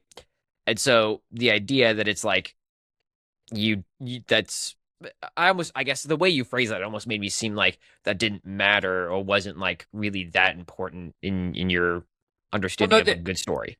no. Well, my point like isn't I said reword it, not like it doesn't matter because I think, as I said, like a character, like I heard it said somewhere, like, in terms of the world-shattering loss, I heard it said somewhere that what a character suffers in a story is almost like the currency of what how value the story is by the end of the day. Right. And I think there is some truth to that, where if a main character loses enough throughout the course of the story, we inherently see more value to their struggle to when they get to the goal by the end. Um, my thing with the high intention is not that it's not relevant or that it's not valuable. I actually think it is valuable. Like you should be seeing the stakes raised over the course of the movie, even in a comedy. Like there should be more reason for the like characters to be involved. There should be like we should be seeing more, but it doesn't necessarily make the movie more tense, if that makes Mhm. sense. Like, and I think like it doesn't make it more like we shouldn't like we're not necessarily at the edge of our seats like oh what's going to happen next more or less especially in like a comedy or like I just I'm just like thinking of other genres in regards to the 9 point system right now, and I guess my thing is like I don't think I'm not saying this should be here in the 9 point system. I just wonder if it should be reworded, like found a way to phrase it so it encompasses more genres of storytelling, perhaps. Because the way they're written now leads, in my mind anyway, to specific genres of storytelling. Sure, and we'll have a discussion on that and whether that's appropriate or not by the end. I would make the case for this one specifically that this fits perfectly into, for example, the horror genre, simply Mm-hmm. because the horror genre is very, very good at this specifically, which is raising the stakes in a way that you don't even understand why you're so emotionally involved, but like you are terrified. And that's like the whole goal of and the psychological aspect of horror is fascinating to me. But like this is where it does that very well. So, but that doesn't necessarily mean it applies to say comedies. So and My we'll get to that. my only issue with the wording is just the good situation to a worse one, just because I think you can be in a bad situation to begin with. Um, Well, yeah, I get okay. that again, All you right, asked all you right, asked okay. us to give feedback. This is me being nitpicky, but I think it's important to note. Um, yeah, I mean, personally, I think you could have a great teen flick by this metric because maybe the girl experiences world-shattering loss because the boy goes out with someone else. I mean, teenage girls, that will devastate them. I mean, I guess Yeah. the same could be said for boys, but the stereotype is that only those are like female coded movies, so you're gonna have more Right, likely than not a female protagonist. You best believe you're not right. gonna catch me watching one of those. Oh, so you haven't watched Friends? No, that's different. Uh, That's not a teen got flick. him. Friends is a drama. Okay. We're not talking about Friends right now. We're talking. All right, let's talk about transformation. Oh no, I missed Revelations. Hello. What am I doing? Silly me. Revelations. This is the fourth of six segments or sections to the 9-point system. Revelations is about compelling revelations of the movie content. Does the plot Oh, that's that's bad wording. Reveal information in the plot which surprises both the audience and the characters within the story. Does this revelation have a tangible impact on how the story plays out? Does the ending surprise you or fulfill your expectations in an unexpected way? This is one of the most difficult sections for stories to fulfill effectively. This is one I've constantly said on the podcast that this does not make or break a story, but the best stories, the most memorable stories, have revelations and surprises in them that you are not expecting, right? They subvert expectations in a very tangible and impactful way in the plot. The first question of two questions in this segment is this: there was a revelation in this movie which changed everything. And this is out of half a point. And it is unique from previous questions in it because it is more binary than the other ones, in that it does not, on a scale of 1 to 5, it is yes, no, or kind of. And the kind of I even feel conflicted about having there because I feel like it should be a clear answer. But there are times where it's not, where you could kind of make the case. And so you hedge your bets, I guess. I don't know. But what are your guys' thoughts on this section in general? And actually, it would be appropriate to talk about the ending too. There was a knockout surprise at the climax or ending of the movie, right? These are two separate questions, but both reveal in fulfilling the story in a surprising or fulfilling way that's unexpected, and then also having a general revelation which turns a lot of the ideas on its head. I see you, Andrew. I have two things to say on this. One, I think it definitely has too many points on it. I struggled with this though, okay? Because I think, going back to Attack on Titan, I think a good plot twist or twists just elevate a story so much. And so I want to be giving points for a good plot twist like that. But my thought, because I was like, okay, well, I think it shouldn't have as many because you have it weighted just as much as the heightened, as the world-shattering loss. What, just one of these is up there. Both of them together are a little bit less than the heightened tensions. And so I think if you keep the question, I think drop the points. But I was also thinking about it like this. A good plot twist, one that actually has impact on the story, will probably lean higher into the heightened tensions. Because I think the good plot twist is just a subcategory of that, right? Very rarely do you have a plot twist that ends in like a benefit for the protagonist, in my mind. And those are by far less memorable than the ones that are like, holy crap, this has just gotten so much worse. So I honestly, after thinking about this quite a bit, I think the question, me personally, I just get rid of it and just merge it with the heightened tensions. Because I think that plot twists truly are meant to serve to increase the stakes for the audience, because and so, but that doesn't necessarily mean that to increase tensions you need a plot twist. Yeah. And so having it as a full point, both questions worth of the 9 points, and it's like, you may have, like, I listed 2 movies that I think are great films that don't have plot twists. I'd argue Gladiator doesn't necessarily have a plot twist. I think there's like, you could maybe argue the whole thing with Commodus subverting his little rebellion is a plot twist. I don't think it is, because it's not like we as the audience couldn't see it coming. It was like very obviously playing out before our eyes. And I think it serves more as just kind of this general increase in tension for us because Maximus doesn't know about it. And Sunset Limited. Sunset Limited has no plot twist in it. The only question you're asked throughout the entire film is whether or not White is going to listen to Black and either not commit suicide again or commit suicide. And you don't get that answered, so it's not like there's a twist there. Both films I love. Gladiator, I think, is one of the only films, if not the only film, that I've given an actual 9 to. Because I think it's just a phenomenal film. And when I was reviewing it out of spite, I gave it full points for the plot twist. Because I was like, there's no reason this movie should suffer because it doesn't have a twist in it.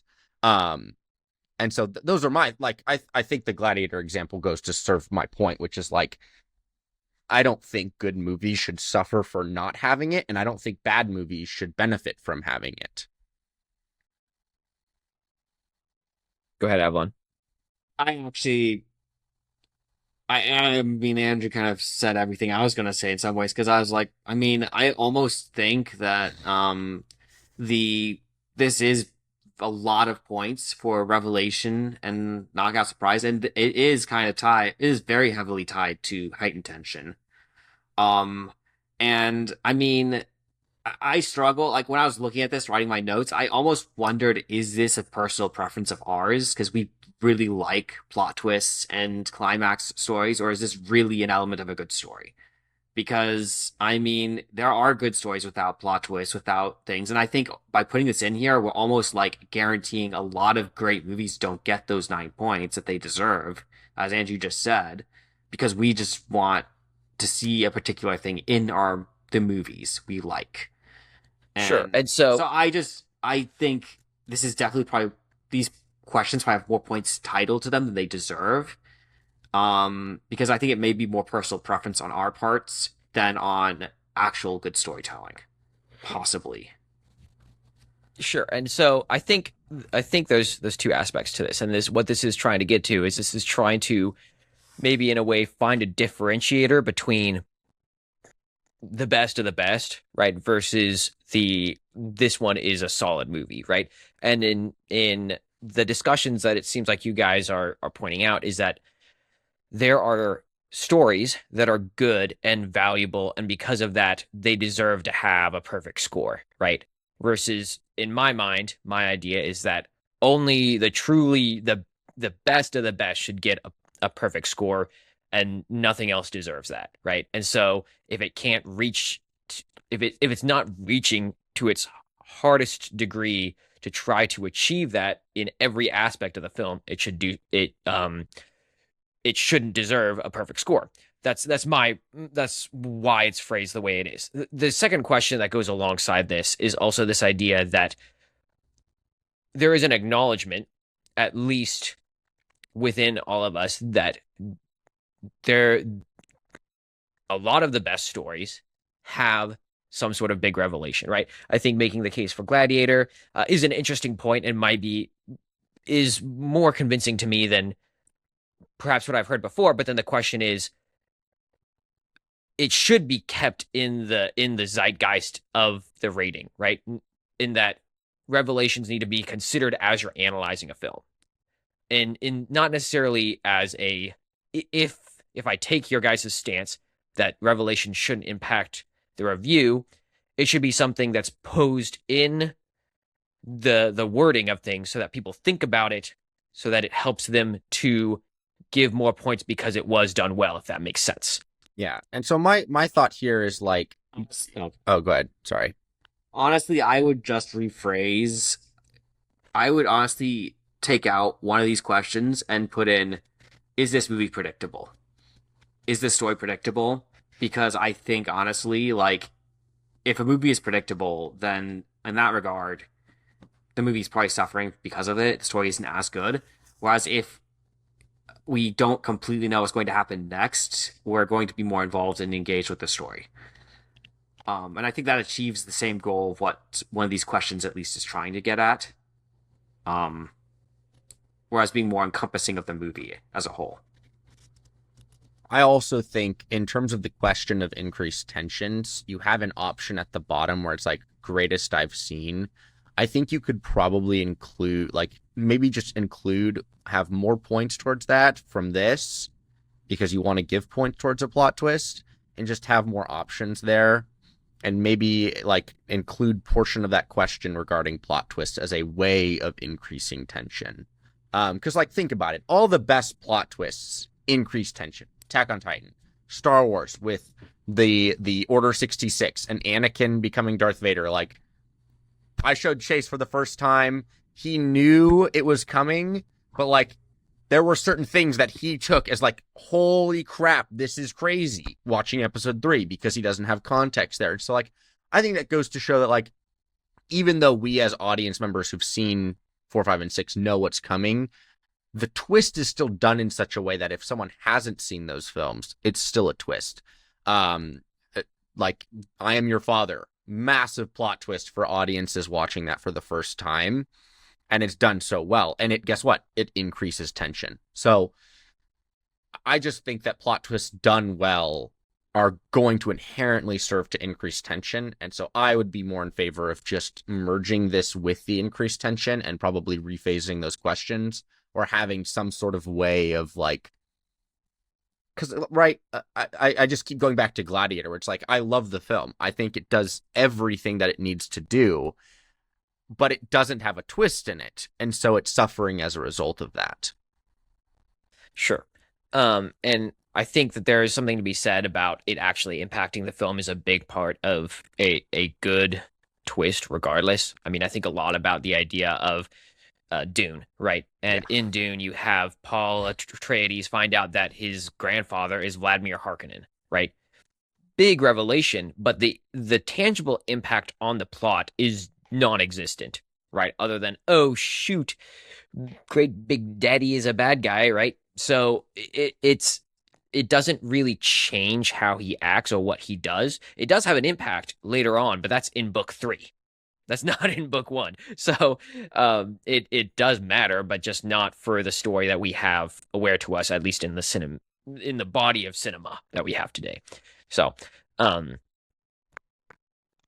those are some valuable points to bring out in regards to Revelations. And I'm not trying to like hate on the idea of plot twist. I mean, we've talked about it plenty. I love plot twists. I think we've all stated clearly that we like plot twists inherently. All 3 of us. The problem is that if we're being objective about this, do they always have a positive benefit on the story itself? Not always. Like in the case of Dune, in the movie, it really has no bearing on the story, in at least the movie. Right. So right. Cool. Well, let's talk about transformation. This is the 5th section, and this goes back to some of the things we mentioned earlier, but this goes back to, for example, the flaws. Transformation is all about the change of the character, and we talked about the messaging already earlier, so I'm not going to go over that one again. But the only other question in this segment that we haven't discussed is about the main character. Transformation is about compelling transformations of movie content. Does the characters change as a result of going through this journey? Do we as an audience have a tangible message we can take away from the themes introduced earlier? That's the header, right? And the question is, does the main character change as a person? Do they go through a journey of personal transformation or growth for better or worse? And that's out of half a point. I think this goes back to the White Knight discussion, and I personally would keep the question, but I would rephrase it to include something about like allowing for there to be points given if the character is able to stand firm despite the difficulties presented to them. I'm just going to go back to Obi-Wan because I think he is in film. He is my favorite example of this because I don't think Captain America or Superman, especially the more recent film, do this well. But I think you can still have a character who doesn't necessarily change as a person, but the growth that you see in them is signified in the sense that they remain steadfast in their goodness, if you will. Additional thoughts, Avalon? I struggle with this a little bit, this question, because I do like to see a character change and grow. I think that makes a movie all the more compelling when a character learns or becomes a better person, or like they go through something where they are forced to change or reckon with their flaws or their what's wrong with them. But at the same time, I do appreciate the Captain America story and like characters of idealistic individuals, and sometimes they don't change by the end of the story, but we do see them stand firm in the midst of the trials they went through, and we like them all the more because of it, because we've seen how they suffered and how they what they've lost over the course of the story. And in some ways, this ties back to the whole idea of loss, the question we just had a few minutes ago. It's just like, how much did they lose? And that had to compel. I mean, it just adds to the value of the character in our own minds as we're watching the story.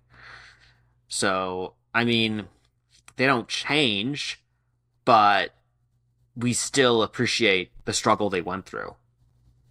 So, Yeah, and that's why I just say I think maybe changing the wording a little bit to allow for a caveat of like a character who just stands firm despite the struggles they're presented with. Obviously, this is going to come. It's going to be a little tricky because you get movies where, like the more recent Superman movie, he doesn't change as a character, but that doesn't necessarily mean he should be getting points from this type of question either. Because it's not that he doesn't change despite what happens. He just doesn't change because nothing happens. And so that's why I think it's important to include, like, they don't change in spite of X. Like, there still needs to be some sort of difficulty that they are presented with as a character that in other instances would result in a change for other characters. Like, it's not just they experience some problem. It's like, put a different character in there, and you would get a change in character. Which is, again, going back to Obi-Wan. You put Anakin in Obi-Wan's shoes, Anakin would have changed. Heck, he changed for less. And so, like, just having that mindset of, like, it has to be significant enough that the only reason they didn't change is because of the type of character they are. Like, they were able to go through difficulties and challenges other people wouldn't be able to go through, which goes back to the idea that they're representing a theme or an idea or an ideal that we as people can look to and like them more because of it, because we're like, that is what I want to be like, despite the very human nature within all of us that would change as a result of this. The ideal doesn't. And I think what's interesting, too, is a lot of the White Knight characters we've talked about probably would still not get points from this question anyways. Yeah, and that's what I'm trying to think about myself is like why I've just been sitting here pondering it is that that is my big concern is there a scenario where we have disingenuous characters who get points from or get value from this because they simply are the same person throughout the whole thing. Which is not what I think makes a good story. So we want to make sure that we're guarding against that in how we rate things. Yeah. So I mean, I honestly didn't even realize this till now, but I think Star Wars might have some of my favorite White Knight characters in it. I mean, you get characters like Obi-Wan and Luke Skywalker, which are just like Luke struggles, but I don't know that Luke necessarily changes his ideals by the end, right? He stands firm. Well, which is why I hate Episode 8 so much. Right. Well, there's a difference between changing ideals, right, and changing who you are as a person. And I do think that, like, some of his flaws he grows through them, right, as he goes from being brash to being more careful and calculated and reasonable in how he approaches things, right, compared to what he did previously. And you get a big change with that in Episode 5. So definitely you get an aspect where he learns and grows as a person through his flaws. And that's significant, right? So I think, and also I'm generally more against White Knight characters. We know this from my many statements of these films. Clearly, you guys are big fans of that, so I want to keep that in mind, and not just discount that because I'm not as much of a fan of those types of films. So well, I mean, we talked about Will Turner as well, but I think he probably would fall more into the White Knight category you'd put Luke in, where he still does change throughout the film in some regards. All right, let's talk about the last section of this whole review, Wow, this So has been everyone a knows long exactly how we podcast. do things here. Yeah. The closure and denouement. And this is, I know, such a vague segment, honestly, but it's going over the ending of the story, overall satisfaction, and last thoughts that nagged you throughout the story. This is kind of a catch-all section, honestly, to keep in mind the things that maybe weren't talked about that are still somewhat important for story. The first section is about setting. Is a setting believable, or does the settings and rules of the universe just not make sense? This goes into two different ideas. One, are there things that just literally don't make sense in the cohesiveness of the storyline, right? That just draw you out of the film. So you're like, hold on, how does that make any sense at all? And because it doesn't, it actually makes you think about it in a bad way. Like you're not actually engaged in the story. You're engaged in thinking about how does time travel work? That doesn't make any sense. Or the other example of this is situations where they set established rules and then break those rules, right? You want to talk about light speed skipping or whatever it is in episode 9, or the arc of torpedoes as they go through space when there was no arc for torpedoes going through space in episode 8. Both Star Wars digs, but Are you there's an talking about the example of, Holdo thing? yeah, Oh right yeah. before that when you see the Imperials shooting torpedoes at them. Anyways, it's like Oh things like that yeah, yeah. that you look at where they never had that as an element of how the universe works, and then all of a sudden they add it just because they can, and it doesn't make any sense. Um, this is out of half a point, so it's significant enough that it could lower it a bit, but it's not going to kill a film in spite of that. Do you think this should be changed? Do you think it should be added to, removed? What are your thoughts? I like it where it is. And the reason why, and this is gonna go back a lot to the Star Wars films. We've had this discussion and I've made this argument that when you tell a story, regardless of whether or not the story is good or not, if you've chosen to tell it in a universe that has established rules, then you need to follow those rules. Otherwise, tell your own story. It could be the same story for all intents and purposes with your own rules. But it's like you've accepted the quote unquote social contract of that universe. So follow the contract.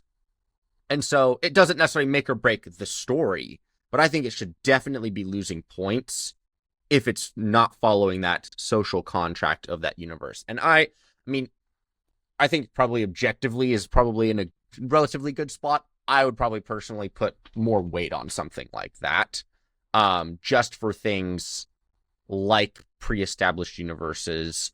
And in the instance of Disney, they just love to break their own and other people's universes that they have now since purchased. Tron. Yep, Tron, Star Wars. What's another one? I think I could probably even make the case for some Marvel movies, to be honest. Oh, I definitely could actually, now that I think about it. Yeah, you definitely could with more recent stuff. Like, I Yeah. mean, you made the t-shirt say Disney's trash, so might as well have some questions that target them. Yeah. Avalon, do you have additional thoughts? I think you should at least keep the question in some form on the 9 points, because I think there is something to be said about a setting that takes a viewer or audience out of the movie. Where it's like, wait, that doesn't make any sense. Or that doesn't like it pulls someone out of the story. It's like you just tried to Deus Ex Machina that in front of us, and that doesn't make any sense. Or like you just fixed the problem for them when like shouldn't have been fixed in that way or regards. It's like and to be perfectly frank, this question could encompass so many things within a story or universe. I mean, in some ways, you could even say this could encompass those side characters that make no sense, where it's like, oh, they're just randomly helping the main character for no reason, and it's like, why? Like, why should they be doing these things when it makes no objective sense for them to be doing this? Like, they're just like there are so many things that could be drawn from this question. At the same time, you don't want to draw. This could be a distracting question in some ways. I mean, I love good world building. So, I mean, there's a part of me that loves this question because it's like does encompass everything world building related. uh, there's a part of me that would personally like to see more points devoted to this question, but it also would inherently mean more discussion on this question, and I don't know how much more discussion would be had necessarily in every review on this question, if that makes any sense. Because some movies they just have your standard. It's like, okay, well, like, what does this really matter all that much for this particular movie? Not really, because like you're on Earth, or there's just some. It's like, okay, so um, it really just depends what's you've really encompassed with this question. I think it should definitely stay on. Um, I'm not sure if it should have a little more or less. That's Okay. No, that's good. That's good feedback for that one. And yeah, we don't want to we when it comes up, it definitely comes up in full force usually where it's like there is something seriously wrong with this story. And so believe me, it usually comes up then. Otherwise it probably doesn't come up at all because it's pretty much all right, this is what it is and it's fine. yeah. The last question in this section is one I'm honestly it I always went back and forth anytime I analyzed this, but I always eventually left it in. This has a lot of variability in it, but it's the final image of the story. And the question is, does the final image of the story leave you satisfied and reflect on the character's journey in this story? Right. And this is out of half of a point. This question is in some ways a nod to Joseph Campbell's The Hero with a Thousand Faces, right? And it goes with this idea that when they come back to the world that they were at, do they come back changed or a new master of the universe having become like does it reflect on everything that's happened before and kind of like tie it all together in a way? And this in some ways I guess too points back to the idea of a message, right? Do we have a message that is conveyed from this? With Batman, you see in a more nuanced view, he starts off usually as a shadowy figure in the darkness, and in the end, he goes off as a figure in the darkness, right? Mysteriously disappearing. Even in the third one, where it's like he randomly appears, satisfied with his arc as the Dark Knight, right? So there's different aspects of how this is shown. I didn't want it to be a hardcore rule there because there are examples where the protagonist just dies, right? Talk about Braveheart, where he does you can't reflect on his whole entire journey as he goes back to his homeland because he can't, because he is no longer among the living. But that was the purpose of this question. Should this question exist? I mean, I don't necessarily think that, like, say Braveheart. I don't know that Braveheart doesn't fit into this because I think you can still be satisfied with the way the story concludes for his character. I mean, Maximus dies at the end of Gladiator, and I was definitely satisfied with the way that movie ended. Mhm. I personally like it. I like that it's only half a point. And the reason why is because the question is specifically targeted towards the viewer. It's asking, were you satisfied? And so this is the one opportunity for the reviewer to actually insert more points if they personally were satisfied with this film. And it's like, this may be an area where, like, I didn't enjoy a movie, even though I think it's good. And I think enjoyment in terms of storytelling is also super important too, right? You need to enjoy the story if you're going to continue reading it. Otherwise, you might as well just go read a textbook that talks about the themes and ideas of that specific story. Mhm. And so, like, this when we've had films where we both agreed they were pretty good, you might still have some point difference because one person might still be unsatisfied with the way it ends, another one might be. This is where you get things with like Attack on Titan. People don't like the ending. Some people do. Does it leave you satisfied with the way that everything terminated? I think is essentially how I read this question.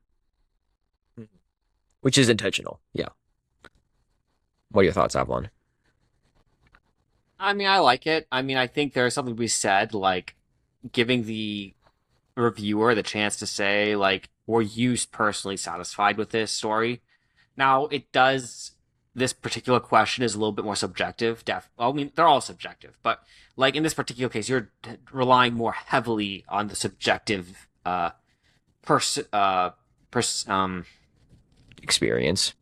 the experience, their perspective, I guess, on the story. Like, what do they personally think of the story? So, I mean, in that way, you're going to get more variations because of that. Um, but I mean, the reality is all stories are like some stories will speak to certain individuals more than others. And I mean, case in point, when we reviewed Frankenstein recently, it spoke more to me than it did to you. So we had different reviews because of that. In that regard, so I mean, I think there's nothing wrong with this question. I think it does, as Andrew said, there is value to having it in here. Um, I don't know if there's any more I can add to that. I Okay. mean, No, I don't know. Maybe it should be rewarded because it's not necessarily with based on the main character itself. Because as you said, the character sometimes dies. It's like, does the ending of the story like leave you satisfied more or less? Like what happened over the course of this journey, this adventure, this sequence of events? I mean, I don't know how you'd rephrase it, but I mean, it's just that's all I would really change. okay, with all of that, that is the 9 points that we have, and that's a pretty thorough discussion of everything that's going on there. With that, we should have that broader discussion about what is the purpose, what does this contain, what does it encapsulate?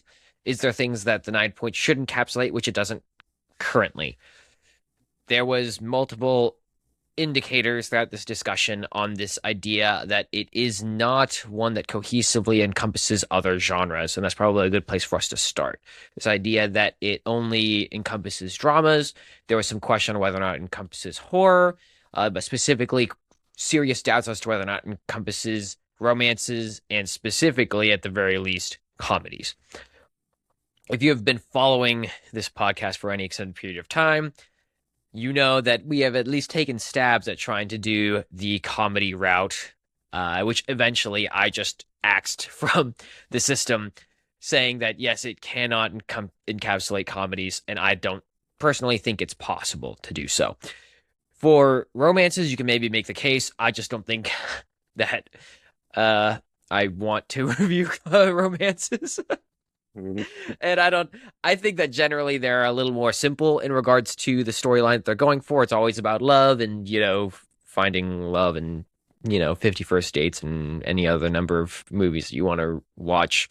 Well, it just depends on Go the through romance. the basic plot line. So I don't think it's generally worth our time. But I guess we could go that route if you wanted to.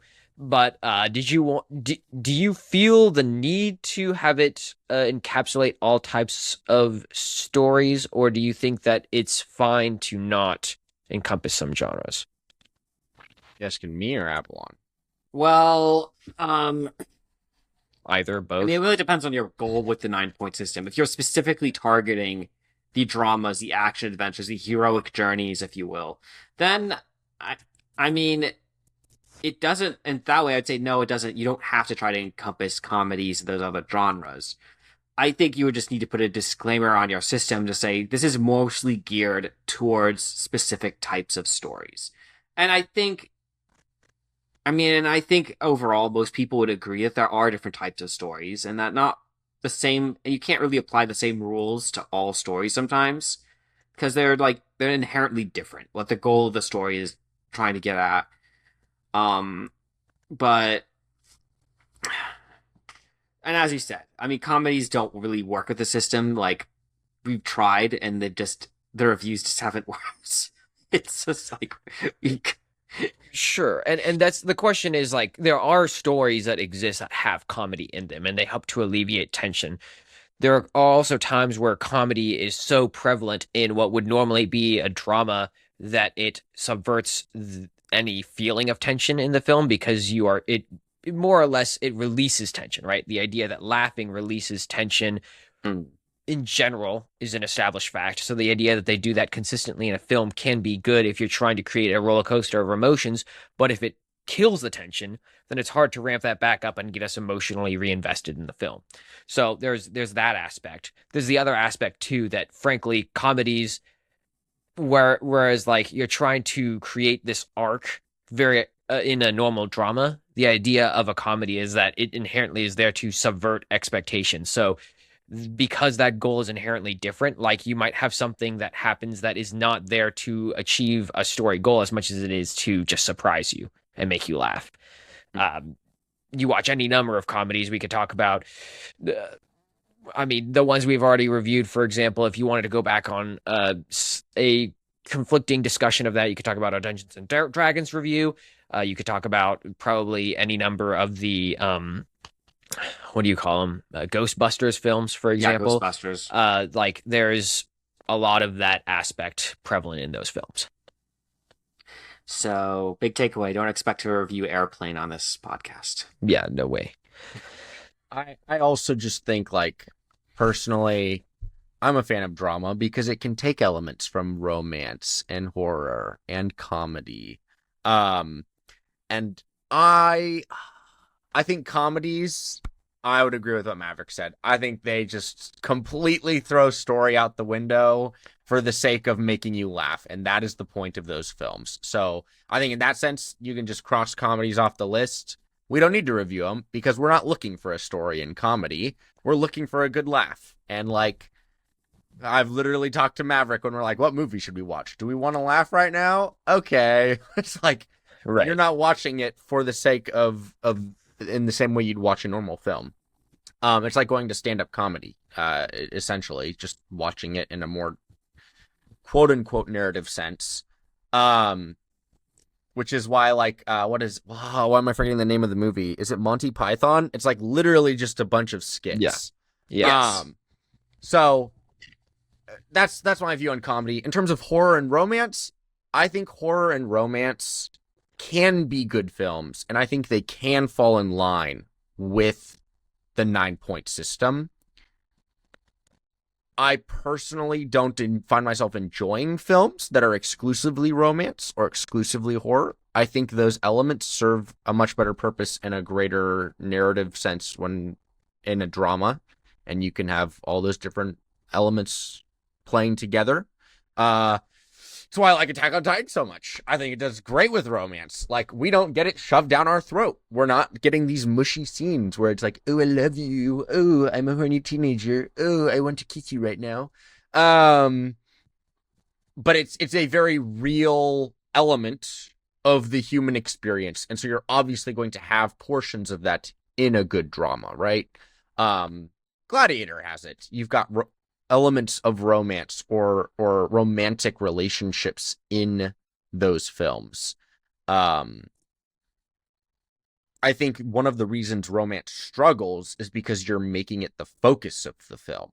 Romance is the goal of that film, not so much the development of a character. If you have, and I'm willing to receive pushback if you guys want to defend romance films. I think just like the movies I have seen that are romantic in nature and would qualify as romance films, I did not enjoy. I enjoy comedies sometimes, but romance films, I just find myself going, this is massively unrealistic. You are shoving the romantic tropes down our throat. Nothing like this would ever happen in real life. Why am I watching this? Oh, my mom wanted to watch it with the family, and now I want to shoot myself.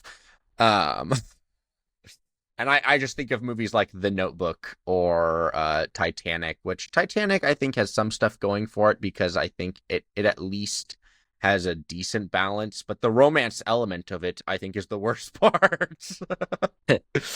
Best part of it is just the whole subplot you have going on with the captain, which is barely there, so still not a film I Sure. enjoy watching. Well, and there's broader discussions in that one specifically that can be had about like the value of life and other things that are going on in the middle of that. Yeah. I think the other thing too is that frankly, romances are, you could see what's coming a million miles away, and They because are they all so follow the same predictable. plot, right? Well, I would disagree For the on most both. part. So I would agree. Like, I don't agree like most romances. There are a few I do, but that's because they break the mold or they're about something a little different.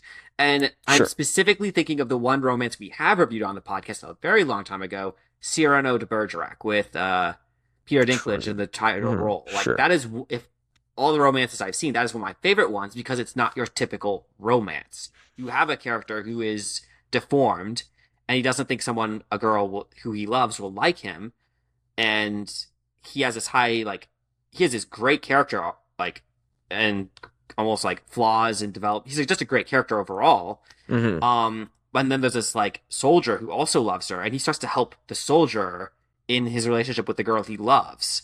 And so it's like you have this great dynamic going on, and at the end of the story, you don't actually know what's going to happen by the end. Not really, because like, well, what's going to happen in the scenario?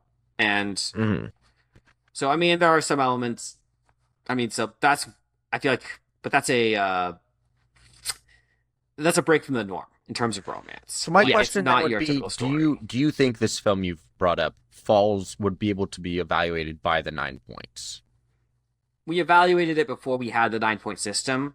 I Okay, remember that, just like off the but top of your head, thinking about the questions. I'm asking both of you because I'm assuming you were both on that yes, we both were on podcast. it. We probably could review it according to the 9 point system if we were to go back to it. Um, but I mean, it is definitely a romance movie. It's Sure. Hmm. like I so. think so. Like I just thought of a romance I actually do enjoy. Kate and Leopold. You've got Hugh Jackman. I don't know if you guys have seen that movie.